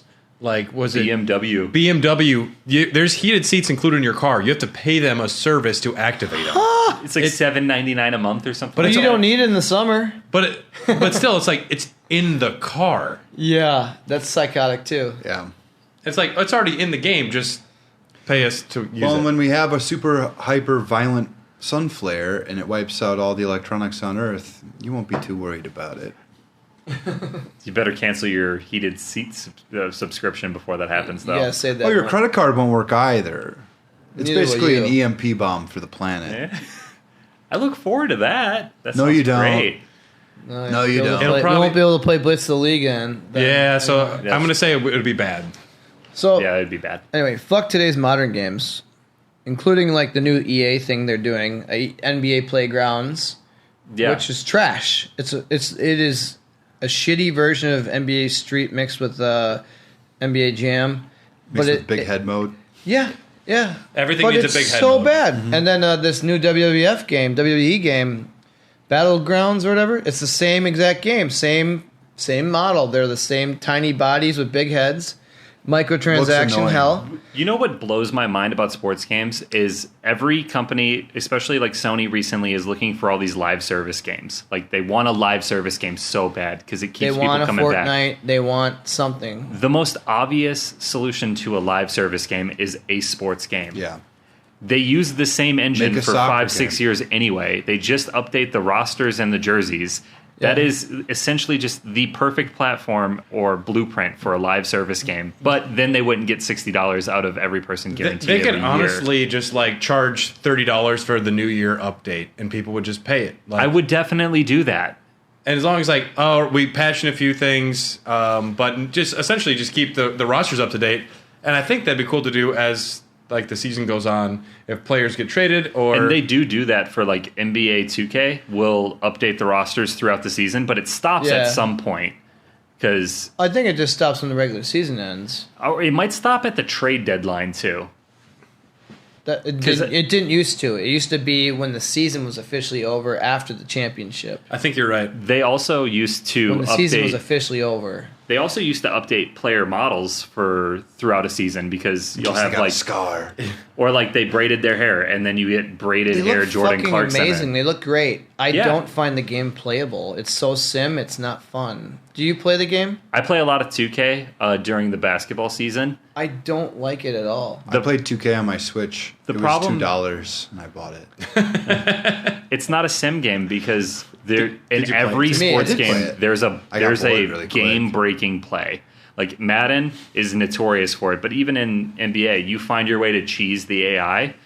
But for me personally, like I'm pretty good at the game. I can play on Hall of Fame difficulty and win the chip, no problem, because it's a very cheesy game. But then you play online, and it's like people are just god tier at the game, and it's insane. The amount of skill some of the players have online. So there's no middle ground for people who want to be truly tested and have a difficult experience. But when you go online, it's like it's the luck of the draw if you're going to have a fun time playing the game. Well, The it's like computer's playing- too easy and players are hit or miss, either dog shit or you're literally playing Kobe. But or if you have the pink MJ. Strahan, then you're great. Then you're golden. He's a little faster. he's ultra You don't rare. think it's- The Sim? gap in his teeth is bigger. He's a holographic Strahan. No, Yeah. you really don't think 2K sim? It's closer to Sim than Madden is, for sure. I think it's one of the most sim games I've ever played for a sports game. I Here in think The Why do you Sims, think you can that? do incest. Because like I used to be diehard 2K, Chris Paul era. The Kevin Garnett one might have been my favorite one, where he's on the Celtics, on the cover. Those were really fun pick up and play, almost arcade style, but sim looking. And for the time, they looked amazing. But they were really easy just to throw dunks, alley oops. I feel like you really have to dedicate a lot of time into learning the crossovers and the movements and everything. The turnaround, like post up with the ball, the turnaround. You actually have to learn the playbooks now. You didn't have to do that back in the day, but Yeah. you could run that shit back in the day. Now you can't. I can't budge. I can't score. I scored 2 points in a quarter, Dude, the and NBA with like good teams. 2K's no joke. The only problem with 2K, I didn't find it fun at all, and I'm like, usually I can get by with defense, and I couldn't even do that. I used to be really fucking good at those games. And this reminds me of the discussion of Tony Hawk's Pro Skater versus Skate. Skate is there for intensely technical people that want to do everything I played ultra sim. both. But then you have Tony Hawk's where X is Ollie, and I can do that. yeah. I agree, but I think Skate's an easier to pick up game. But just Then to make what? the comparison, it's like I'd rather have Sure. an arcadey basketball game where I can pick it up, pass, and I know what I'm doing. It's pretty straightforward. Other than I Yeah. need to know every in and out of the crossover dribble or the between the legs or this. I don't even know the terms, but you need to know them all to be Setting up viable. plays, running plays, and I feel like when I push these buttons, I'm like, why the fuck ain't they, set the fucking pick, and they're not doing it. I'm like, I don't even know what Yeah. that means. yeah, they're not. I feel like it's very inefficient. It's there, but it doesn't do as I like when I'm fucking clicking. Is it just that you crave, because you are definitely kind of a more old school gamer type to begin with? Sure. Is it that you crave that era of simplicity where it's like, is it the pick up and play that really gets you into But it? I had so many hours into those games where I had it down. Right. I would run plays and shit. But I feel like it's, I don't know, the accuracy in these games are like this play setting, play calling is definitely, it's not the same game as it was feels 10 really- years ago. it- Not even 50. So this is 15 years ago. Okay. Just even like in the last 5 or 6 years, because I've played a lot of 2K in that time period. And 2K12 with Jordan on the cover. That's those one of my were favorites. fucking so good. Yeah. Those were still a caption of like the older ones into a next generation. And all of a sudden, one day, fucking like, I don't know which 2K it was, I felt like it was a different game. And I said, fuck this game. I feel like it probably happened around 2015. Sure. I think Actually, it was... Because 16 was a free game on PlayStation Plus. Yeah, that's like the one next I think year. that had Steph Curry and I Paul didn't George like on that the cover. game and- either, but I felt like the controls and everything was... I think today's game is even more difficult. The to controls pick up and feel play. heavy. They feel super, super heavy. And I don't mind some weight to my character. Like The Witcher 3 and Red Dead Redemption 2 are two perfect examples of where your character feels heavy. And Uncharted is another example of that, in my opinion. movement feels realistic through the weight in the controller. Like, The it's a characters weird can't turn concept. on a dime. Yeah, it's a weird Yeah. concept to like try to explain to somebody who doesn't know what you're talking about. It's kinetics in video game. It's the player to character ratio. It's one of those things that are kind of intrinsic to what makes a video game good. It's the game feel. And in a high intensity, like super fast paced sports game like the NBA, where you're literally just kind of running up and down the court time and time and time again, to have the characters feel so heavy, I call them characters, have the players feel so heavy, it makes play calling really difficult. Like Because everything when you're takes playing a as little- Hillary Clinton, it makes a difference. Well, It does. Whoever's the point guard's going to move quicker. The smaller guy's going to move quicker, and the heavier set guys are going to move like slugs. Yeah, and then the AI has gotten significantly worse because I don't feel like they've updated it in 5 or 6 years, because you'll call a play and you'll have AI players running into each other, and then it'll break the play and one of your players will get stuck. Like, if I have the ball, the only way for me to switch to a different player is to pass them the ball. Yeah, you got to pass it. So if my center decides to break in the middle of a play because he keeps running into the opposing power forward and he gets stopped in the restricted area in the key for more than 3 seconds, I get an offensive turnover because he's 3 seconds in the key. And the only way that I can prevent him from doing that is by passing him the ball where the defender is. And 9 times out of 10, when that happens, I know what I identify it. Oh, I got to pass it to him because otherwise I'm going to get a penalty. And then they just end up picking off the ball, and then I get a turnover anyway. And it's like these weird, clunky, heavy movements have impeded the AI's ability to function a proper play realistically in a sim game. No, it just kind of is a bummer to me because I loved the 2K games forever. I don't find them playable. The only way to really play like the new 2K, in my opinion, is the My Player mode, where you are literally just playing as your one player. I don't mind that until you elevate your player as a rookie into the starting lineup, and once you get to a point where you're like, yeah, I'm averaging 30 points a game, it's like it's not fun anymore. Yep. Once I get to that level, it's not fun. Yeah. And then it's so heavily dependent on VC now, which is essentially just their virtual currency. Yeah. That you have to pay money for, which you get paid in VC for the games. It's like your salary if you play My Career. So you sign a contract to play for the Bulls and you earn 500 VC per game plus bonuses. And then you use that money to upgrade your abilities, but you can just go on and pay $20 to get, 20,000 VC. And upgrade your player to 99 overall, and it's just it seems like they've made the game purposely bad in all the areas possible to force you to play this one game mode that is heavily dependent on microtransactions. Exactly. And it pisses me off. And there was no microtransactions in Jerry Rice and Nitus's dog football. Just saying. Well, I think Maybe some skin updates. You can get like the brown cow. Yeah. So I read an article, this might go back to the news thing, and this also kind of goes in with microtransactions, that within its first month, Blizzard made over $1 billion off of Diablo Immortal. I think it was $100 million. In the That's first it? month. I can make more than that. For a mobile game to make that much money in the first month? I only know one person that plays it.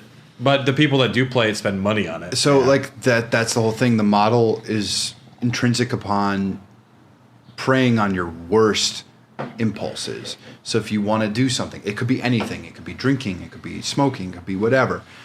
As long as you get that one person who's really into it, you're gold for life. Why do you think Steel Reserve still exists as a beer? Why do you think it exists? It's not because it's a good tasting beer. It's because people want to get fucked up very quick. So it's That's why I drank Old English in high school. It's why I did too. Yeah. Yeah. It was cheap and got me drunk. I did too. Yeah. That was the first time I did Edward 40. I was just going to say that. I've done that too. Yeah. Oh, no. The first time I did Edward 40 hands when I was 18 in college, no one told me that I would have to pee. That's something you should know. That is a life lesson that I think about at least once or twice every 2 weeks, where I'm like, yep, there was one time where I had to urinate with... I had 40s taped to my hand, and I got the job done. That's why you wear basketball shorts. I wasn't that day. He was wearing I was a belt. unprepared. You just go. For men that need a little more room in their shorts. We did what's called Gandalf's staff.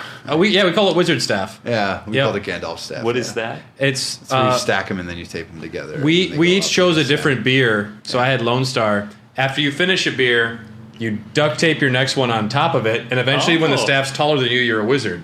That is a good idea. No, it's not. Are we doing this for a video? We can do anything we want. Not today. We can but make our own Well, not rule today- up. not We could- today. We need to make Fuck our own no. game up. I wouldn't be able to go into work tomorrow. Well, before we bring this home, everybody, your favorite arcade sports game. I'm going to have to go with NFL Street. It's definitely the one I probably played the most. I liked that a lot. Brett Favre wore a beanie, which I thought was really cool. Pretty, It was like, what, pretty badass. 7-on-7. Cool plays. I think it was only like a 50-yard field. Something crazy. Sure.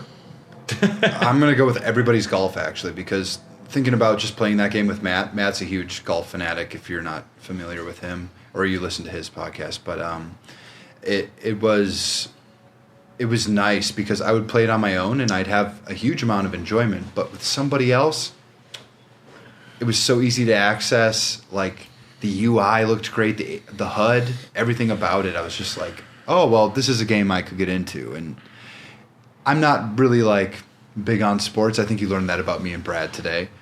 But I'm interested in hearing you guys talk about it because it's a part of video games that maybe we're not familiar with, and it's nice to actually hear from people who play them and people who are intelligent about them, more or less, because then you can actually get something out of it, because they're doing a lot of the stuff that they're doing in our types of games. Yeah. A lot in their types of games. So I don't know.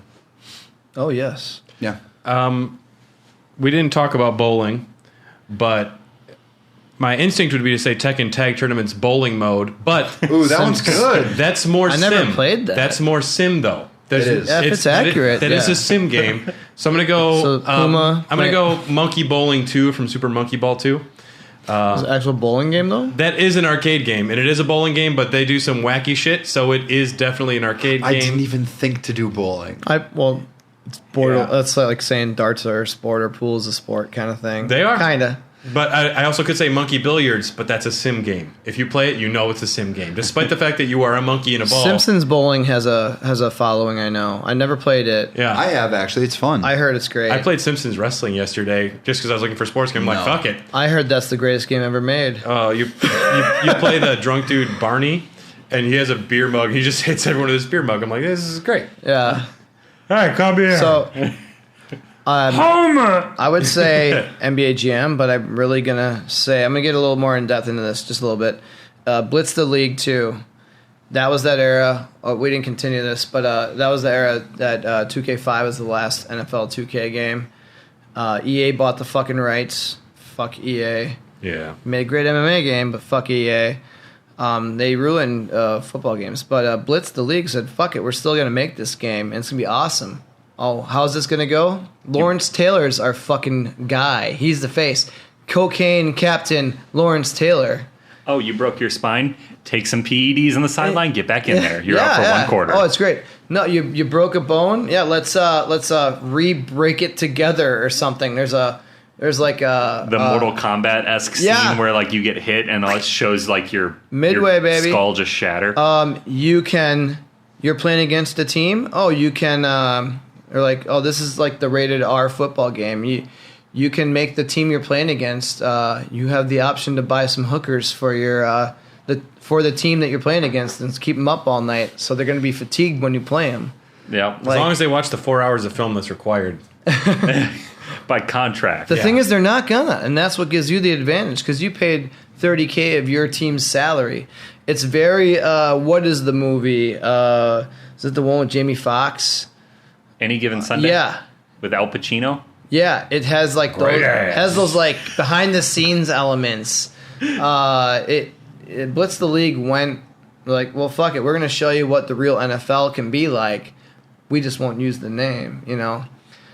But they went there when anyone else wouldn't, and they were super violent.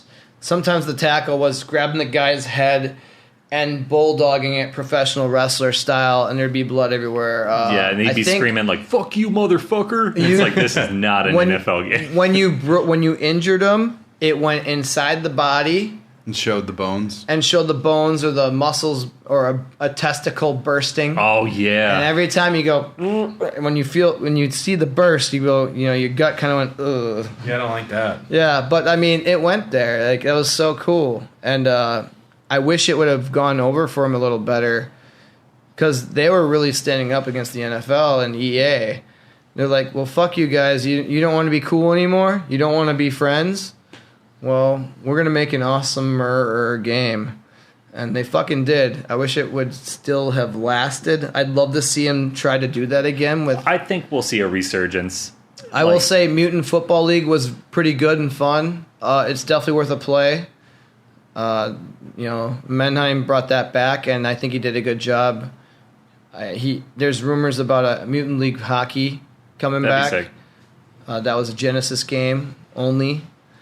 Would love to see it, especially if you work with some of the guys from like the Hits series. Seeing a Mutant League hockey game like that'd be fucking awesome. Like, sign me up. I'm buying that, even if I know it, before it's out. Like, yeah. But Blitz the League, all love to that game. Iconic. People need to play it, yeah. Yeah, that was a lot of fun. And collectively, we all agree Jerry Rice-initis' dog football is the best overall. Cream of the crop. My favorite player is Scruffy. Cute dog. Very cute dog, except for the drug problem. Hair of the Dogcast exists because of people like you. Thank you for listening. If you have questions or thoughts about this episode or Blitz the League, you can reach out to us on Instagram at Hair of the Dogcast, on Twitter at Hot Dogcast, and you can email us at hairthedogcast@gmail.com if you want access to a bunch of bonus episodes, including our after show Doggies After Dark and our movie podcast Popcorn Dogs. Check us out on patreon.com/hairthedogcast for... Join that Patreon, folks. As low as $3 a month, you can get access to a lot of really great stuff. Executive producers Ryan Christianek, Tyler Keller, Jerry Rice and Kip's Dog Football, Brian Ward and Katie Bone. Thank you for your support. Thank you so much. And, of course, we're part of the HyperX Podcast Network. For more information, check out podcast.hyperx.com. No idea what the upcoming episode topic is. Does anyone have any one for the road they'd want to do a recommend before we take off? Yeah, it's old. We've talked about it before, but it's something that I just spent money on, and I love it. You should read Berserk. It's great. I've done this as one before. Keep talking. Yeah, it's great. I bought the first two deluxe volumes. It's like roughly 1,200 pages of comics so far, but you're cooking through it. I'm cooking through it. It's so addictive. Is Berserk related to Sword of the Berserk Dreamcast game? Yeah, it is actually. I've a friend who that's his favorite Dreamcast game. That's interesting. A lot of people hate that game. He must be a big Berserk fan. Yeah, He must be a big I Berserk think that's fan, probably it. That's probably it, yeah. I'm a big Dreamcast fan. Yeah, I would say my one for the road, read Berserk, or, I got started on the Netflix trilogy of movies that I know are kind of contested in the community because of how abridged they are. But abridged, yeah. Really great series. Watch the original anime series, which actually I have does a HBO lot Max, so I can. It's on there. Just watch the original anime series. It's actually very well animated. My coworker recommended that too. That and The Boys. I just finished season 3 of The Boys, and that was an A+. You gotta watch The Boys if you haven't. I'm kind of upset with myself. I waited so long. It's been in my Amazon. It was on my Amazon list since it came out, basically. And yeah, I regret not watching it sooner, but I did. Really fast because it's really fucking good. It's super good. It's probably the best show on TV. Stranger Things is great. I think I love the new season. Yeah, but yeah, it's win-win there. Brad, I would recommend wedding planning. I would recommend not wedding planning, but support local creators. I suppose I'll say it's better to spend a little more money because the money's not going to Jeff Bezos' golden toilet. It's going to a local group. Support podcasts, they work hard. Yeah. I guess I don't really have one. I would recommend root beer. Hey. It's pretty good. I love a good sarsaparilla too. George Brill. This has been Hair of the Dogcast. We are seltzers and sports and root beer and beer. Go team. Go team. Sports! What would the Dogcast mascot be, Josh? It's Dizzy Dog. We already have one. That's the Raw Dogs. That's only Raw Sports Dogs? related? Or? Well, I don't know. Like, what's our team name? The Raw Dogs. Well, no. I mean, it's like the Milwaukee the Milwaukee Dog Pound? Brewers. The Milwaukee Dog Pound sounds The good. Doggers. Yeah, the dog pound does sound pretty good. Okay. Dog Pound. Gotta give it the X. Boom, boom, baka, baka, boom, boom, baka, baka, boom, boom, baka, baka, boom. And we are going to be back for Doggies After Dark if you are a Patreon supporter. But thank you for tuning in. Bye-bye.